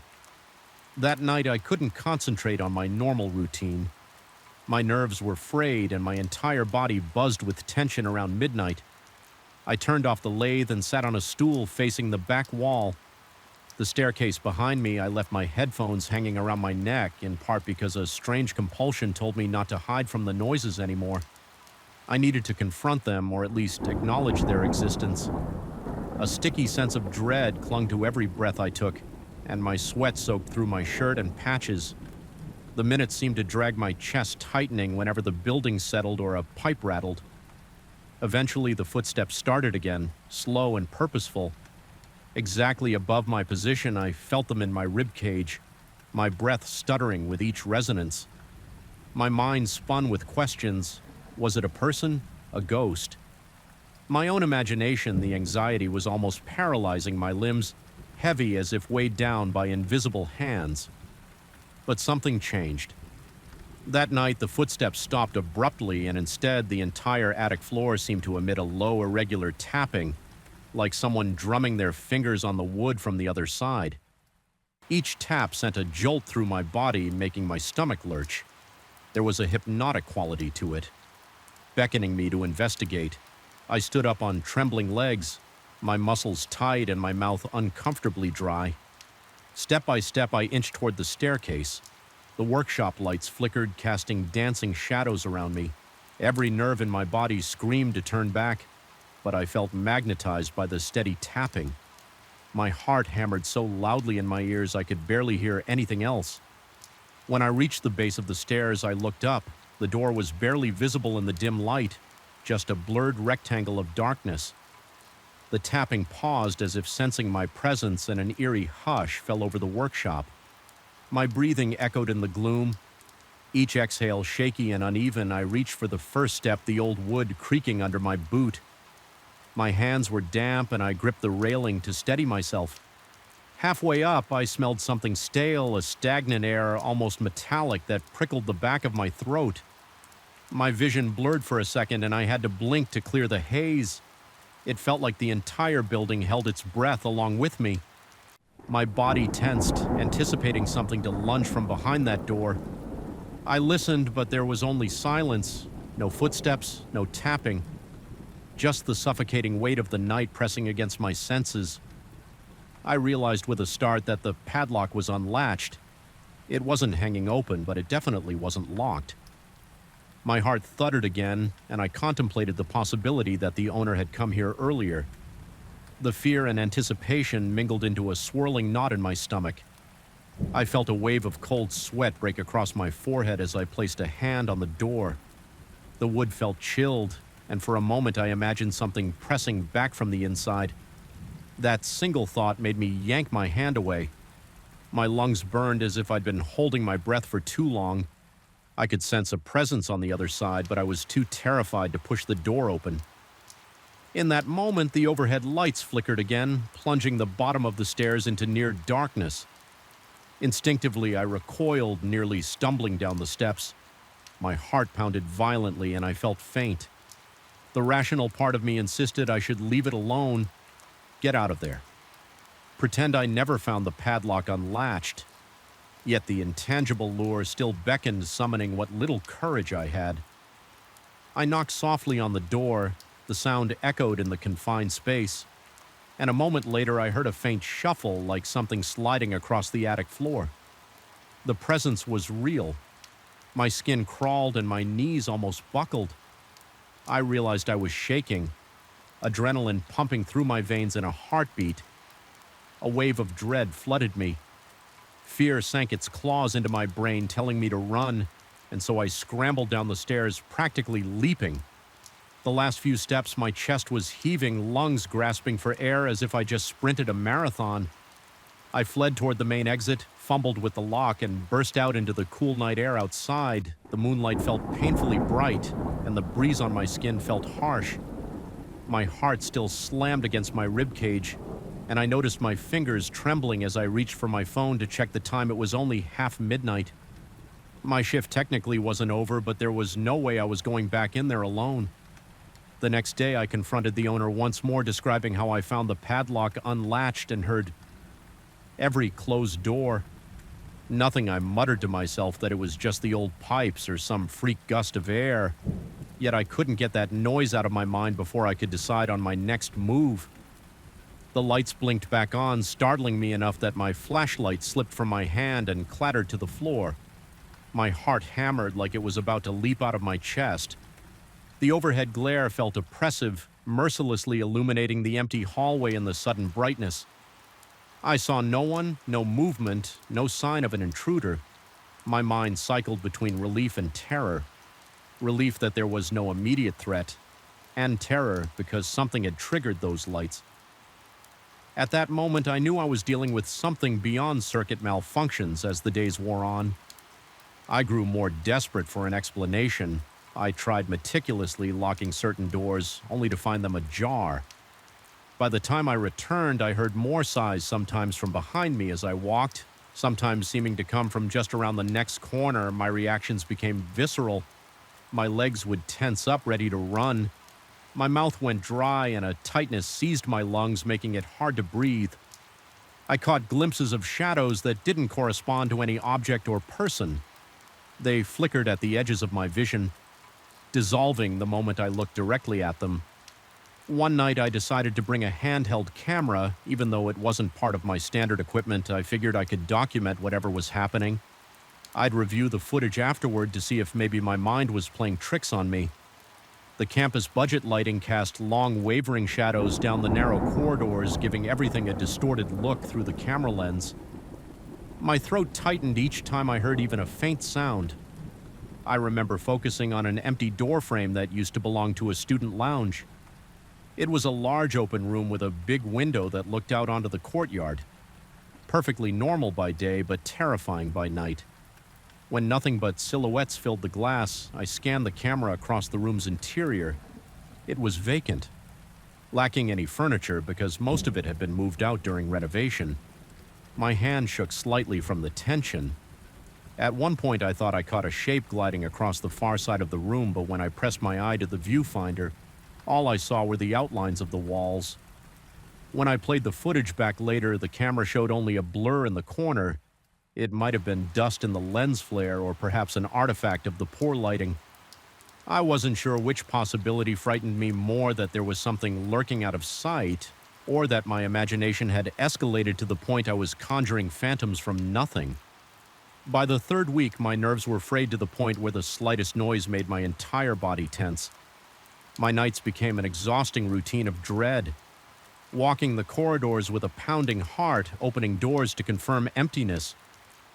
Hearing faint sigh that seemed to move from one hallway to the next.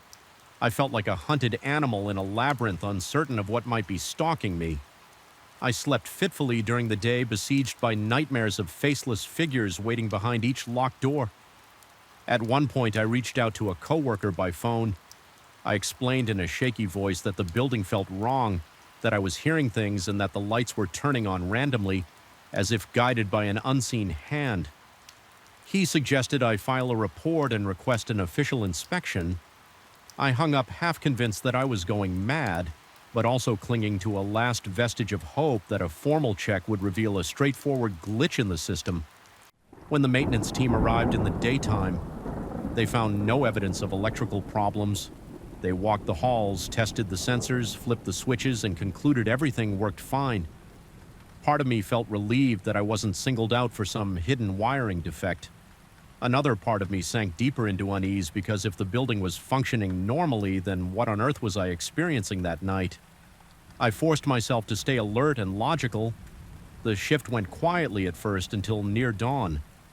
I was about to finish my route when I noticed that a set of lights was on in the far corner of the basement corridor, a place I hadn't ventured for hours. My muscles tensed and I gripped my flashlight so tightly that my knuckles ached. I walked slowly, each footstep echoing ominously off the concrete walls. The air down there felt colder and my breath came in short, ragged bursts. With every step, my heartbeat quickened and a prickling sensation spread across my scalp as I approached the corridor. Lights buzzed overhead. The hush was broken by a faint sound like a long, drawn-out breath, coming from behind one of the storage room doors. My skin broke out in goosebumps. My mind screamed for me to turn and run, but I couldn't ignore what I heard. I reached for the doorknob, heart pounding so loudly it almost drowned out everything else. The metal was cold and unyielding. Ain't footfalls that seemed to pace directly overhead.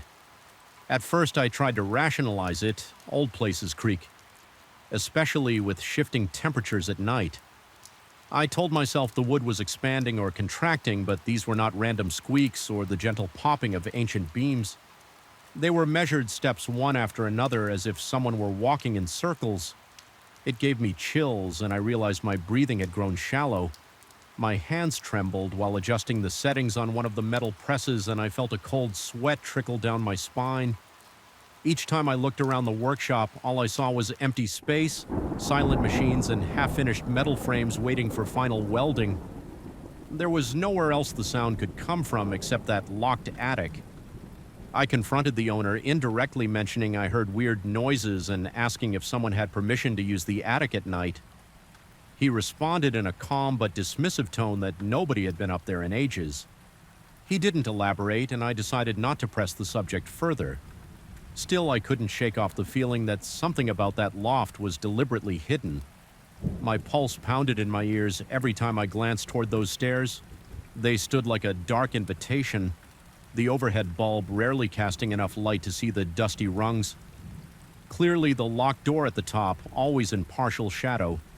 I made it a habit to end my routine checks early just to sit as far from the stairs as possible, busying myself with tidying up or adjusting inventory logs. The trouble was, the workshop was never truly silent. When I turned off the main machines, the building itself seemed to come alive with faint groans, metallic pings, and especially that inexorable creaking overhead. My chest would tighten and I'd feel my heart racing whenever the footsteps started. Some nights it was just a single step, like a partial weight, gently pressed against an old plank. Other nights it was a slow, deliberate pacing. My hands would grow clammy and I'd wipe them on my work pants, trying to chase away the dryness in my mouth. Sometimes my vision felt shaky, as if my peripheral view was distorting in the dimly lit corners. Each breath tasted stale and hot, as if I were suffocating on my own apprehension. After a month of this, I decided to drown out the noises I brought. Headphones, heavy industrial-grade ones meant to muffle machine tools, and blasted music at a moderate volume. It didn't fully block the vibrations, but it was enough to keep me from hearing the footsteps so clearly that offered some relief. But I soon discovered a new layer to my dread. Whenever I stopped the music or lifted the headphones, I sensed a distinct tremor in the air, a low vibration that pulsed through the building. It wasn't a sound exactly, more like a throbbing wave I felt in my gut. It seemed to come from above, almost as if it were an unspoken call demanding attention. I would sit there, forcing my breathing to stay calm, yet my heart banged against my ribs like it was trying to break free. My palms grew sweaty, and I'd clench and unclench my fists in an effort to keep myself grounded. Sometimes the overhead lights would flicker more intensely, plunging the corners of the workshop into deeper shadows. My reflection in the metal surfaces looked pale and haunted. On a few occasions, I could have sworn I saw movement out of the corner of my eye, a fleeting shape, or a dark outline shifting in the periphery. Each time I spun around, adrenaline flooding my veins, expecting to find someone behind me. There was never anyone. My breathing turned ragged, and I found myself panting like I had just sprinted a mile. The air felt thick, as if every breath was a struggle, and my mind started to spiral. I questioned my own sanity, wondered if the exhaustion of long nights was playing tricks on me. But fatigue couldn't fully explain the footprints in the dust that weren't there before, or the distinct sense of being watched. The more I tried to ignore the attic, the more it seemed to exert an invisible pressure on my psyche. The door at the top of the stairs began to dominate my thoughts. I could visualize it in perfect detail. Chipped paint, a rusted lock, and a sense of stale air seeping from the gaps. Some nights I felt an irrational urge to walk up and just open it. Consequences be damned, my imagination conjured all sorts of images: old mannequins used for welding practice, corroded metal scraps shaped like twisted figures, or something far less rational lurking in the gloom. My entire body tensed at the thought. My heart pounded like a drum, and beads of sweat formed on my temples. I fought the idea, telling myself it was best left alone. One evening, I decided I had to get some clarity, so I waited until the next day to carefully bring it up with the owner, keeping my tone casual. I mentioned the footsteps, the vibrations, and how it made me uncomfortable. He responded with a shrug through an awkward half-smile. He muttered that the place was old and made plenty of strange noises. Was off later. The weirdness escalated while checking the far corner for leaks. I heard soft footsteps on the bare concrete behind me. They were too faint to belong to a booted construction worker, and they matched my own pace in a delayed manner like an echo. I froze, heart hammering, and focused on the sound as soon as I turned around. Silence complete and abrupt, as if whatever followed me had dissolved into thin air. That was the moment I felt real fear. My pulse thuddered in my temples and the flashlight trembled in my hand. I tried to reassure myself that the building sometimes carried echoes, that my own footsteps might bounce off distant surfaces. But the more I repeated that in my mind, the less I believed it. When I shared these experiences with my supervisor, he just shrugged and said something like, "Maybe you should get more sleep." Implying that I was overreacting, he did, however, mention that an electrician had complained about strange noises on that floor a few weeks prior, but no one took it seriously. They had chalked it up to rodents scurrying behind the walls. Despite my growing unease, I couldn't avoid my duty. The leaks needed to be checked, and I was the one assigned to do it. I decided that next time I'd be more vigilant, more methodical. I wanted to prove to myself there was a reasonable explanation. Maybe there was a reflective surface or an oddly placed piece of equipment creating illusions. So I arrived an hour earlier than usual, hoping the construction lights would still be on, but predictably the crew had wrapped up for the day, and the floor was already plunged into darkness. With a resigned sigh, I flicked on my flashlight and stepped out of the elevator. The air felt heavier than normal. My chest tightened as though the oxygen were thinner here. I moved through the half-finished corridors, inspecting the corners for any signs of water. Each step felt loaded with anticipation. That was when I noticed new footprints on the dusty floor. They looked fresh, forming a trail that wound down the hallway. They were too large to be mine, and yet they led directly to the same window where I had seen the silhouette. My scalp prickled. I followed them, each step slower than the last, my flashlight beam trembling over the fine layer of dust. The footprints ended abruptly a few feet from the window, as though whoever made them had been lifted off the ground or simply vanished. I swallowed back a swell of panic, trying to ignore the pounding in my ribcage. I scanned the vicinity, seeking some explanation. Was there a ladder, a hidden doorway? The plastic sheet rustled, and in that moment I saw it again, just a fleeting hint of movement behind the opaque plastic, as if a figure was pressed against it from the outside. My breath caught the plastic, undulated an almost imperceptible bulge, then went flat. My brain screamed at me, "That's impossible. We're 18 stories above the ground, and there's nothing outside but open air in the city." Skyline, that single moment felt like an eternity. My pulse-thudded sweat gathered on my forehead, and my skin prickled with a coldness that went deeper than the chilly breeze, fighting the urge to bolt. I swept my flashlight from side to side, convinced that something stood just beyond my limited field of vision, the shadows elongated, unnaturally flickering in response to the beam. My breathing was rapid and shallow, and a numbness crept into my legs. If I didn't move, I was sure I'd collapse right there.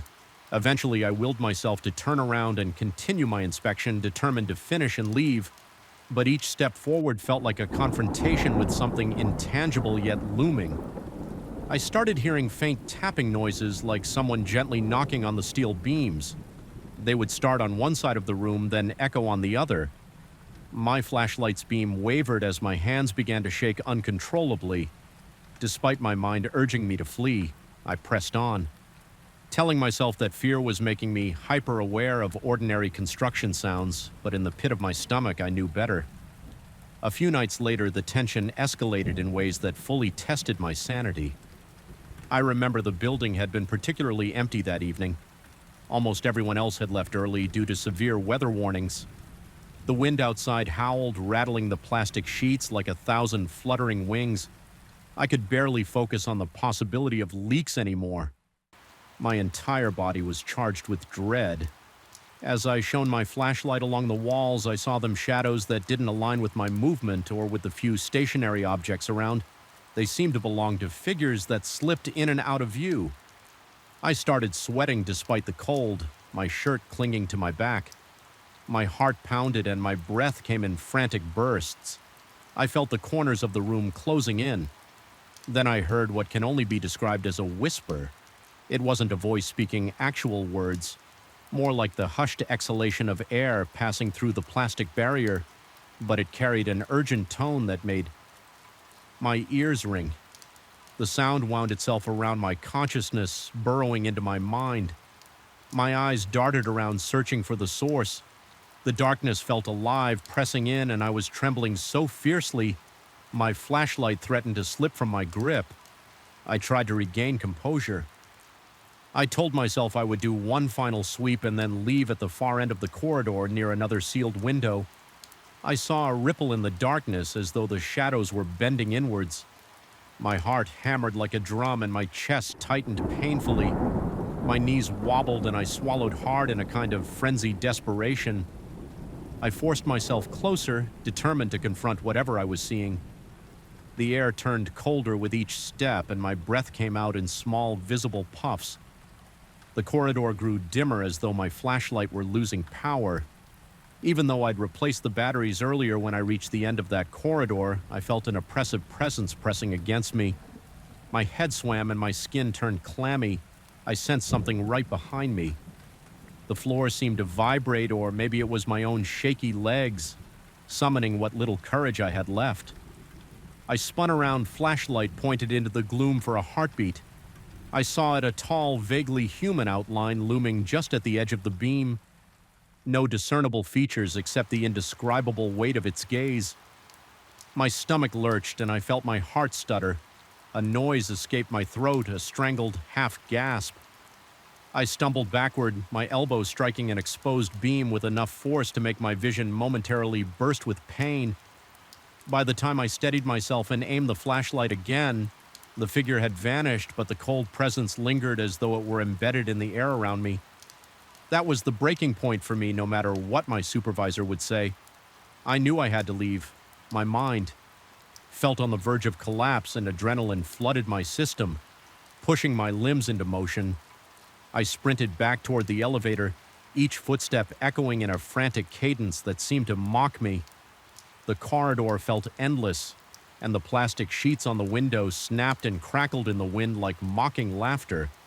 My lungs burned with every breath, and my heart pounded so violently that I thought it might give out. At long last, I slammed my hand on the elevator button, jabbing it repeatedly until the doors creaked open and I threw myself inside. Once inside the elevator, I jabbed the button for the lobby, longing for the relative safety of the lit floors below. My pulse refused to slow and my hands trembled with residual fear as the elevator descended. I realized I was covered in sweat, my clothes damp against my skin. My mind raced with a mix of terror and confusion. Replaying those last moments in the corridor, I asked myself if it was all in my head, if the silhouette and the echoes and the footprints were manifestations of my own stress. But I couldn't shake the conviction that there was something undeniably real haunting that space. By the time I reached the lobby, I was elated. I thought about telling the security guard everything, but my tongue felt thick and useless. Instead, I just stood there gulping in the brightly lit emptiness. A wave of relief at being off that floor washed over me, but it was tinged with lingering dread. The experience had been too vivid, too tangible. My body was still trembling, my mouth was bone dry, and my heart thudded in my chest. As if it still feared something might be chasing me in the days that followed, I requested a transfer to a different floor. My supervisor seemed surprised, but didn't argue, possibly noticing my shaken demeanor. I never offered much of an explanation, only saying I needed a less isolated area some nights when the building is particularly quiet. I think about that 18th floor and feel a chill run through my body. It's not just a place of unfinished walls and hidden leaks. It's a place with a presence. I can't define what it is, but I know it's there. Lurking just out of sight, ready to vanish the moment you try to confront it. And even though I'm away from that floor now, I still feel that presence in my dreams. See that impossibly tall silhouette waiting behind a wavering sheet of plastic. Sometimes I wonder if it was a ghost, a spirit, or simply a manifestation of my own overworked mind. The truth is, I don't think it matters.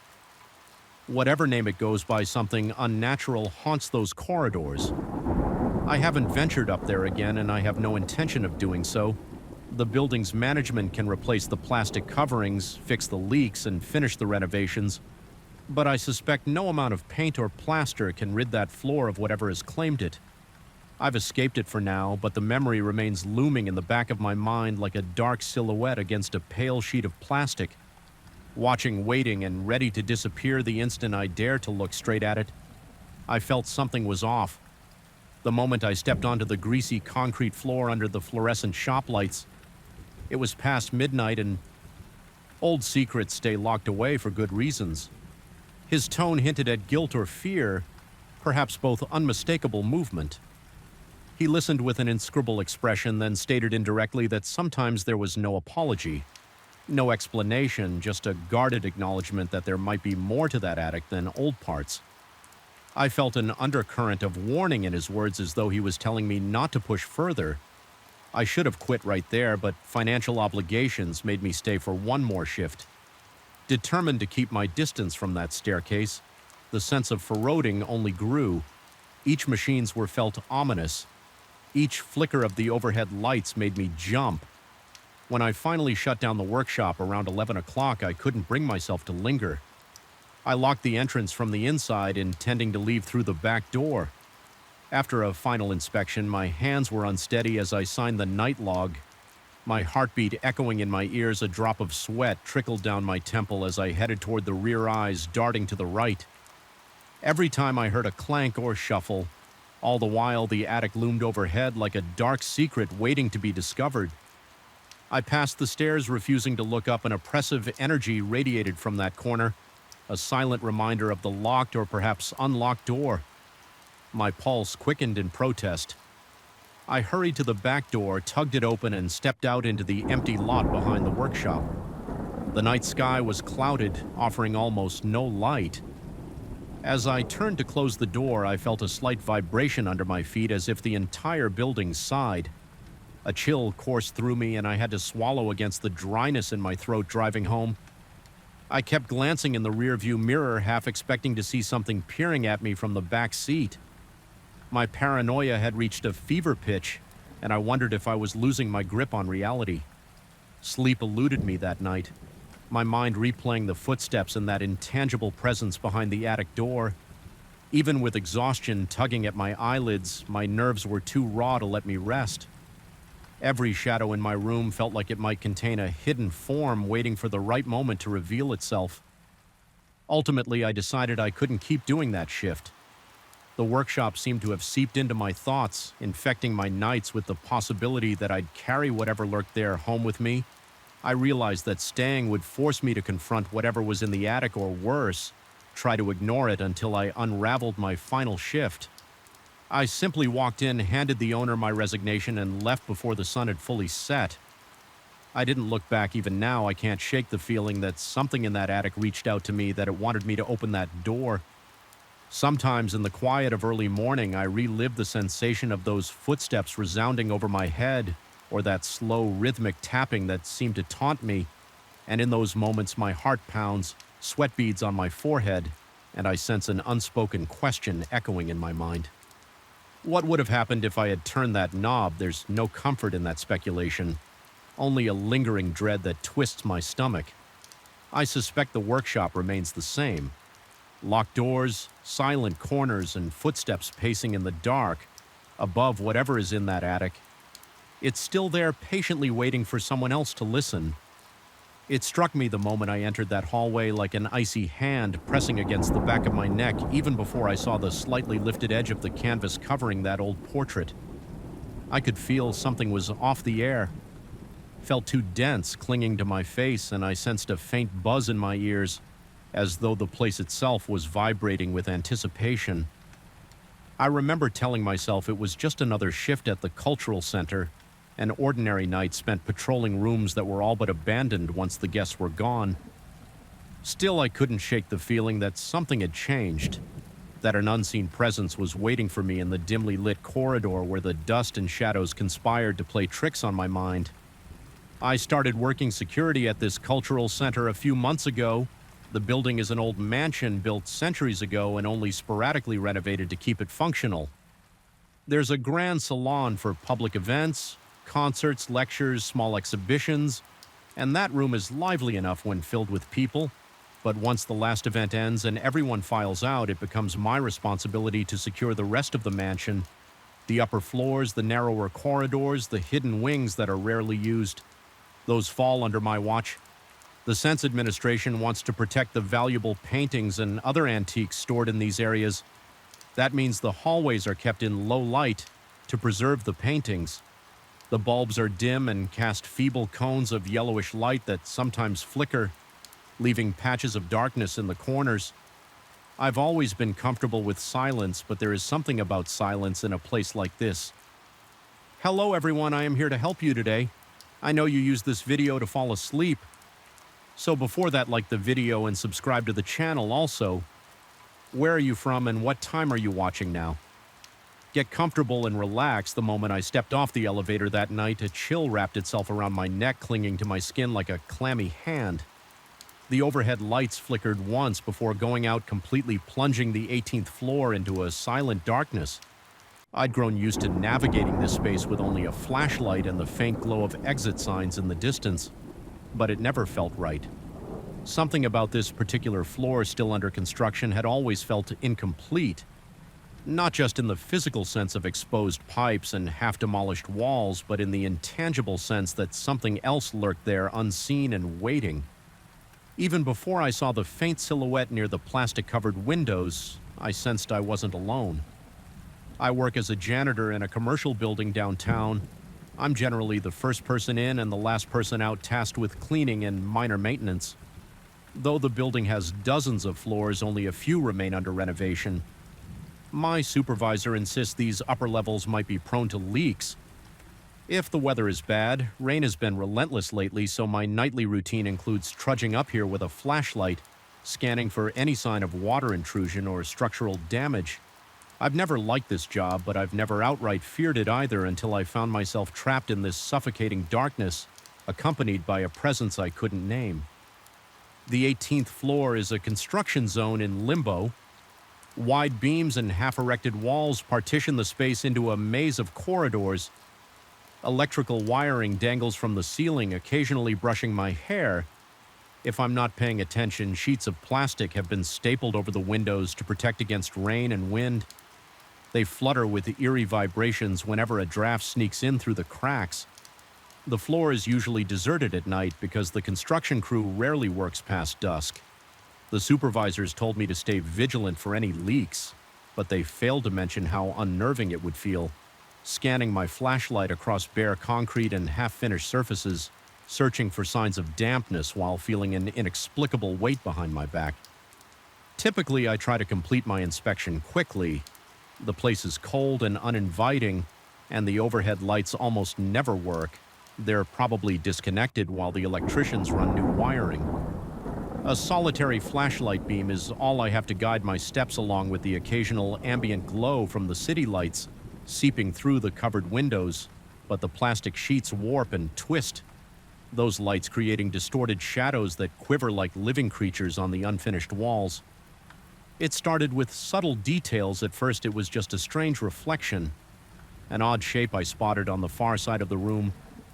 I would turn, expecting to see a piece of equipment or a stray ladder propped against a wall, but there was nothing. This phenomenon was so fleeting it was easy to dismiss it as a trick of the light or my own tiredness. Night shifts wear you down slowly, and it's common to see illusions when you're exhausted. But as the days passed, I began feeling an uncomfortable sense of being watched. It wasn't the typical paranoia that sometimes creeps in when you're alone in a big space. It was sharper, more invasive, like someone's stare boring into the back of my head. Each time I pivoted around flashlight rays, there was no one there yet. The feeling lingered just out of sight, making the hairs on my arm stand up and my stomach churn with an unsettling mix of dread and adrenaline. On one particularly wet night, I made my routine trip upstairs. The power was down, and my flashlight was the only source of illumination. I tried to ignore the goosebumps forming on my forearms, telling myself it was just the cold air. The plastic sheets over the windows were billowing erratically, creating a faint, repetitive rustling sound that set my teeth on edge. All at once, I noticed a silhouette. It was near the far window, where a large section of plastic was taped from top to bottom. I remember stopping in my tracks so abruptly that I nearly dropped the flashlight. My breath caught in my throat as I squinted. Trying to discern the shape in the darkness, it seemed like a human figure. Too tall and thin to be one of the metallic beams. It didn't move at first, just stood there barely outlined by the hazy city lights filtering through the plastic. A sudden rush of adrenaline spiked through me and I whipped the flashlight up toward the window, but by the time the beam hit that spot, there was only the gently flapping plastic. My heart pounded so hard that I felt it echo in my eardrums. My skin began to itch with perspiration and I gulped a shaky breath, attempting to steady myself. I chalked it up to my imagination playing tricks, but deep down I knew something. Presence at bay in those nights, I felt my sanity teeter on the edge. Then came the night that almost broke me. It was just after 2 in the morning. I was in the office, half dozing in my chair, lulled by the constant buzzing of the overhead bulbs. Suddenly, the monitor that showed the row of dented sedans erupted in a violent flare of light. It wasn't just a flash. It was like a strobe pulsing a few times, bright enough that the entire camera feed went white. I jolted awake, adrenaline crashing through me so hard my vision momentarily blurred. My heart thumped in my chest as I stared wide-eyed at the screen. Slowly, the brightness faded, revealing the cars again in their usual positions, but one detail had changed. A particular sedan's trunk was now open. That trunk had definitely been closed before my legs felt like they were made of cinder blocks. When I forced myself to head out there, my flashlight trembled in my grip as I stepped carefully around the scattered debris in the yard. Gravel crunched under my boots, each step echoing in the silent darkness. The night air was thick, carrying a faint aroma of gasoline. I approached the sedan with the open trunk. The lid was raised high as if someone had forcibly popped it. I shone my beam inside and saw nothing of note. Just a spare tire, some broken plastic, a layer of dust. Yet I felt a wave of dread that went beyond rational explanation, as if something intangible were looming around me. The temperature felt colder near that trunk. My teeth chattered and I realized I was trembling all over. Suddenly from behind me, a wrench clattered to the ground. The sound was so sharp I nearly dropped my flashlight. I spun around, shining the beam wildly. I saw no one, just a rusted truck with its hood ajar. My breath caught in my throat. As the beam of the flashlight quivered over the vehicle's silhouette, I took a tentative step toward the wrench on the ground. It looked old, covered in rust, as if it had been lying somewhere in the yard for years. Had it simply fallen off a ledge or a car's engine block, possibly. But in that moment, every nerve in my body screamed that it was meant for me to find, meant to scare me or warn me or something equally horrifying. I couldn't stand there anymore. My heart slammed against my ribs and my body was on the verge of panic. I whipped around and made a beeline back toward the garage. Once inside, I slammed the door shut behind me, my breath coming in ragged gasps. I leaned against the wall, sweating, feeling the undeniable thud of my own pulse. I questioned whether any of this was real or if I was losing my mind from the tedium and isolation. But the open trunk, the wrench, those were real tangible signs that I wasn't just imagining lights and sounds. I spent the rest of that night in near constant motion, pacing back and forth through the shop, occasionally flicking the lights on and off, as if that might reset the building's energy. Each time I caught my reflection in the windows, I looked gaunt and frantic like a cornered animal. Every creak of metal or groan of a distant engine made me jump. Whenever the security screens flickered from the occasional glitch, my stomach lurched, expecting another burst of impossible light. Morning eventually arrived. The sky turned a muted gray before the first hints of pale sunshine filtered in my relief. Shift came in and I told him without much detail that I'd had a rough night. He gave me a puzzled look but didn't press. I didn't want to sound unhinged. Instead, I hurried out of there, the tendrils of dread still clinging to my mind as I drove home the entire day. I couldn't shake the feeling that the shop's atmosphere had seeped into me, leaving behind a residue of unease. I returned the following night, determined to keep it together. My plan was simple: do my rounds, document any unusual sightings, and avoid letting my imagination run wild. The first couple of hours were uneventful then. As expected, I noticed a faint flicker from one of the monitors. No big flash, just a small pulse of light near the fence line. I decided to face it. head, and if I could prove there was nothing physically there, maybe I could sleep easier. I marched outside, my breathing deliberately steady as I neared the fence. I heard a metallic whisper, a barely audible scraping. My heart sped up, but I forced myself to keep going. Then I saw it, a faint glow, like a single weak headlight emanating from behind a stack of dented steel doors. I edged closer, my flashlight bobbing over the ground. My stomach twisted in knots. Every step kicked up dust that swirled around my feet. The glow began to fade as I approached, so I quickened my pace. By the time I rounded the pile of doors, I found nothing. Just the cold fence, some scattered tools, and absolute darkness. My beam revealed no footprints but my own. That was when I sensed movement behind me. I spun around, bracing for an intruder, but instead of a person, I saw something like a twisting silhouette of light slithering between two cars, vanishing. Around a corner, my heart hammered so violently I thought it would burst. I yelled out a shaky warning, though it was more a plea than a threat. Sweat streamed down my forehead and my mouth went desert dry. My instincts shouted to leave, to run, to never come back yet. In that surreal moment, I wanted to see it clearly. I can't explain why I managed a few steps toward the cars where I'd seen that luminous form. My hand shook so badly I almost dropped the flashlight. Its beam danced across rusted fenders and shattered windows. The air felt thick, stifling, and I struggled for breath. Then I heard a low rattling sound from within a nearby trunk, like something scraping to get out. I can't describe the horror that washed over me. My vision blurred at the edges and my knees went weak. I took one trembling step forward, but then the rattling stopped. Absolute silence followed. No more lights, no more sounds. Just the drone of my own ragged breathing, that was enough. I retreated, practically stumbling over my own feet as I sprinted back to the safety of the garage. Once inside, I double-locked every door I could and flicked on all the overhead lights.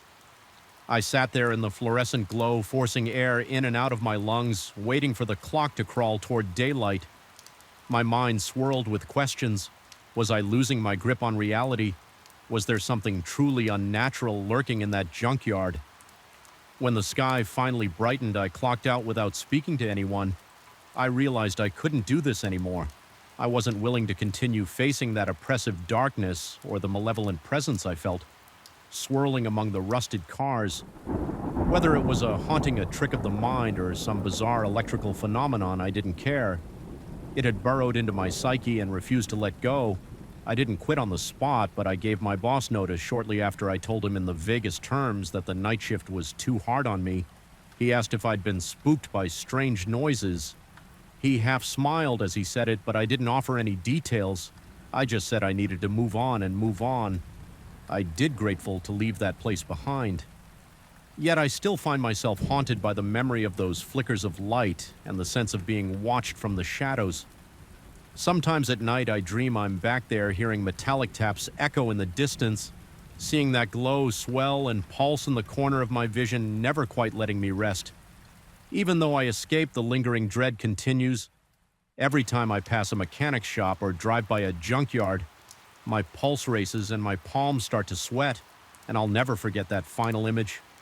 The trunk rattling as if something inside was desperate to get out. I didn't stay to find out what it was or if it was even real. In any conventional sense, all I know is that it changed me. Something in that yard was more than just old steel and broken glass. It still feels alive in my nightmares, flickering like a silent warning that some doors and trunks are better left unopened. I felt the weight of the night press against my lungs the first time I heard that creaking above me. It was a noise like an ancient wooden plank protesting each step. But at 2 a.m. in a deserted workshop, it resonated like a hammer blow in the silence. My heart lurched every time it happened, his skin prickling with an electric tension that wouldn't quit.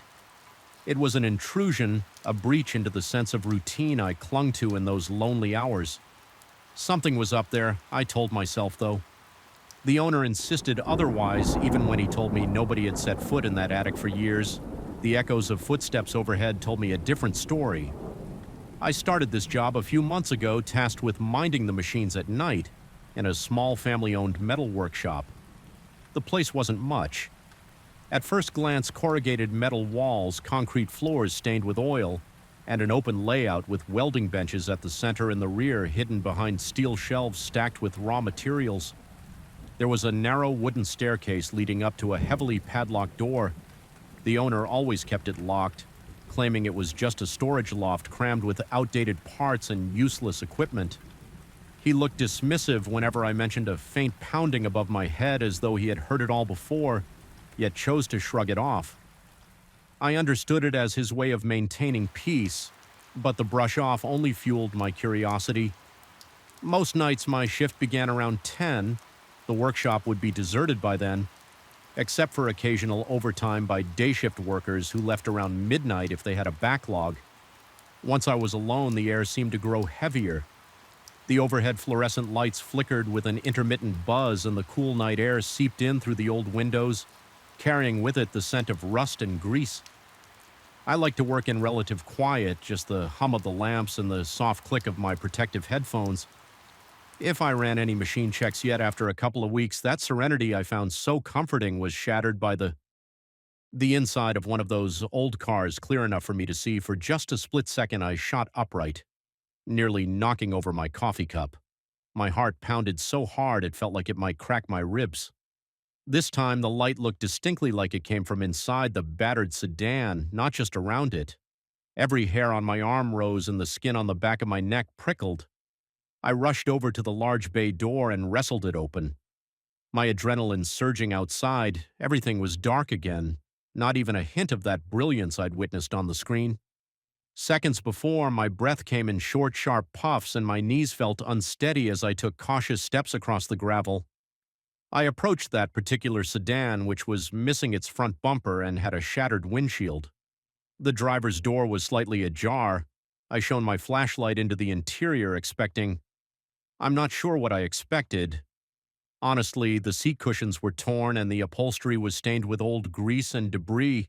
Otherwise, it was empty. I felt my throat tighten, a suffocating wave of unease pouring over me. I slammed the door shut in an almost frantic gesture, as if to lock something in or keep something out. I wasn't sure which. Then I half jogged back to the main building, my pulse still thudding in my ears. When I told my boss indirectly about strange lights, he shrugged it off, remarking that maybe passing cars from the highway cast weird reflections. He told me not to worry unless I found evidence of trespassing. There was a hint of amusement in his voice, as if he considered me overly jumpy, but my instincts continued to scream that something was wrong. The nights dragged on, and my sense of dread only intensified as a kind of self-imposed test of sanity. I began writing down the times I saw the lights. I'd scribble them in a small notebook, noting their length and location. There was no discernible pattern, no single time slot that recurred or repeated. They flared up in random sequences, sometimes faint, sometimes bright enough to make me gasp. The shop's interior started to feel more oppressive, even though nothing physically changed. I'd sit there staring at the monitors, fighting the urge to constantly check over my shoulder. Those faint mechanical noises I heard outside also became more insistent. They would start as an erratic series of metallic taps. Then I'd notice scraping sounds as though someone were dragging a piece of metal across the cement a few times. I stepped out with a wrench in hand just in case, but I never found anyone. Each search ended the same way me.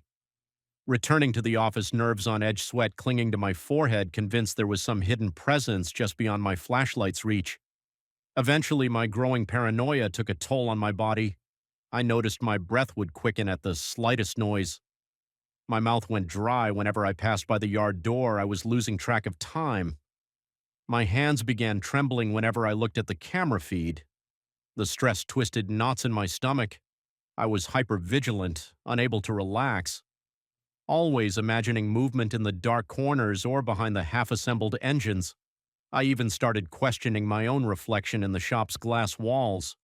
I'd see my face and flinch at the wild, tired eyes staring back. Nay, one particularly eerie moment occurred around 3 in the morning on my 8th shift. I was walking past one of the station bays when I caught a glimpse of what I thought was a reflection in the side mirror of an old van.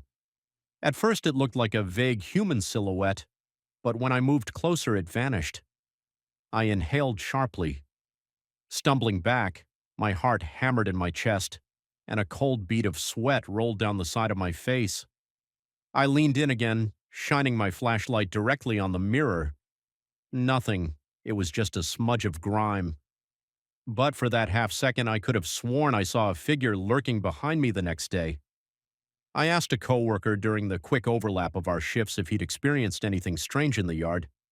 He shook his head and said he hadn't noticed anything, but he added that one of the old vehicles had a rumor attached to it. Something about an electrical glitch that caused the headlights to flicker. Unexpectedly, he suggested that might be the cause of the lights. I was seeing, though he had no concrete proof, that rumor gave me a small lifeline of logic to cling to. But deep down, I wasn't convinced the flickers I saw never quite looked like headlights, and they came from various spots, not just one. Still, I latched onto that explanation in desperation, hoping to maintain some semblance of reason. Another week crawled by. My anxiety grew so thick I felt like I was swimming in it. The flickers continued in that random pattern, and the metallic sounds became an almost nightly occurrence. At times, I thought I heard faint whispers, but that could have been the air compressor or the wind sneaking through the cracks in the wall. My brain latched on to every possibility to keep the idea of an intruder, or worse, supernatural,